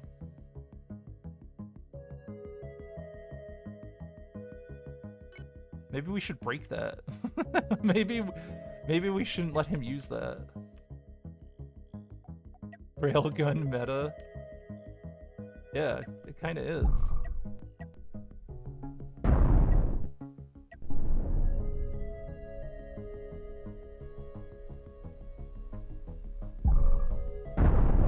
Nice. Okay, they're firing. His own railgun is blowing up my sides a bit.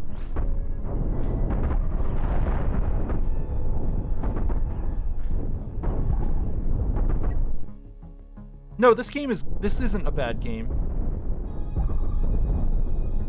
So you just have to deal with way bigger ships out here.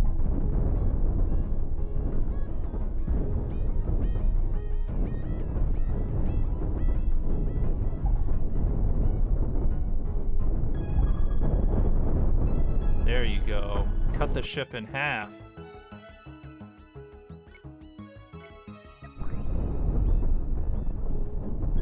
Yo, we're fighting. It's a fight. Oh, never mind. We're getting... Oh, look at this. Here we go. That's a cool looking ship. Broadside ship. Lasers.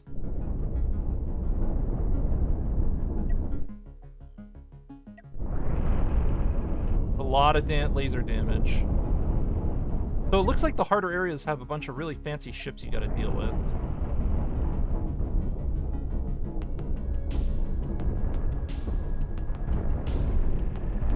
And that guy had EMP rockets, I think, too. Is that what that was? Yeah, those look like EMP rockets.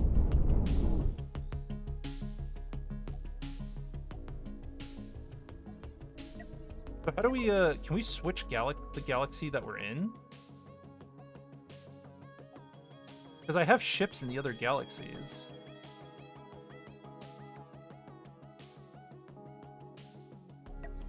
I don't think I could switch to them, can I? It's a sandbox? Yeah, pretty much. But it's like a... Yeah, it's pretty much a sandbox. It plays like most other 2D spaceship games. So, you slowly work your way in here, you do a bunch of missions, there's a bunch of scary ships in here. You're gonna have a big fat ship ready. But the only way to fight these ships is to create like a really big complex ship. So the main driver for progress in career is just to farm up fame, right? And you just like I probably can kill things in a 5 to 7, maybe even a 7 to 9. But the main driver of progress is fame. Materials kind of a driver, but once you get past a certain point, it's easy to get more materials. Are you expected to have a mothership? Probably. So you're probably expected to have like a giant cargo ship to carry around all your garbage. You're probably expected to make a station, but like you can't actually make a station because you have to warp it with you if you want it to come with you. Main driver progress is numbered go up, yeah. Well, yeah, you know. Whatever. Self-destruct. I self-destructed the ship. They won't take me alive. Man, the ships up here are juicy loot though, right? Like if you consider how big that ship is,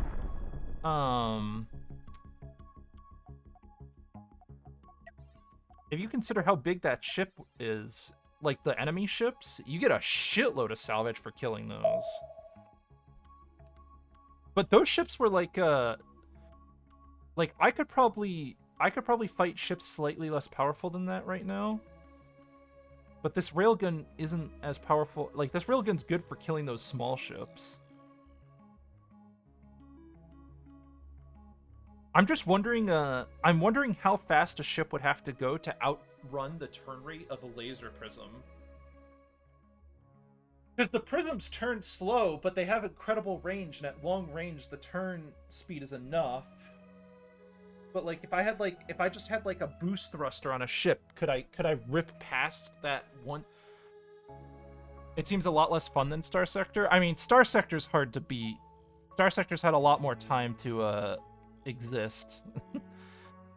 It all comes back to prisms. I mean, that was a cool ship we saw though. The one with the lasers on one side, and then it had the rockets coming out the back, and then it had shields on one side. That's actually the broadsided thing was something I was thinking of doing, but I didn't think of a design like that. It was cool though. But the career in its current form, Star Sector combat's more fun and has more weapon variety. Yeah, it does. Yep, yeah. I think this game needs way more weapons to be interesting. Way more weapon variety. Way more weapon variety for the combat to be interesting. Because right now, the current weapon variety is very lacking. Very, very lacking weapon variety. Combat's more tactical. Well, I mean, depends on it's kind of it feels like a numbers game, as is almost all space combat games, but there's like a fine line you have to draw. Like how much input and work does a player have to put in to execute complicated tactics?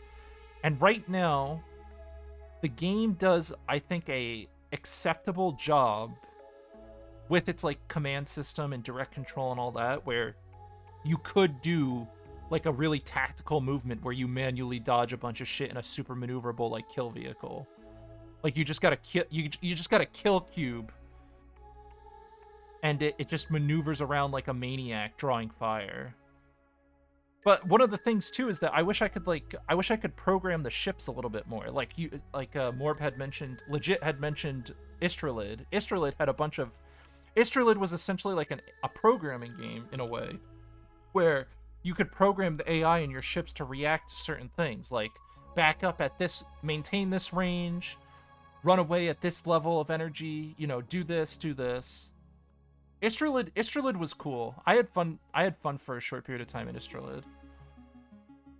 Star Sector has more ships on the field, yep. Yeah.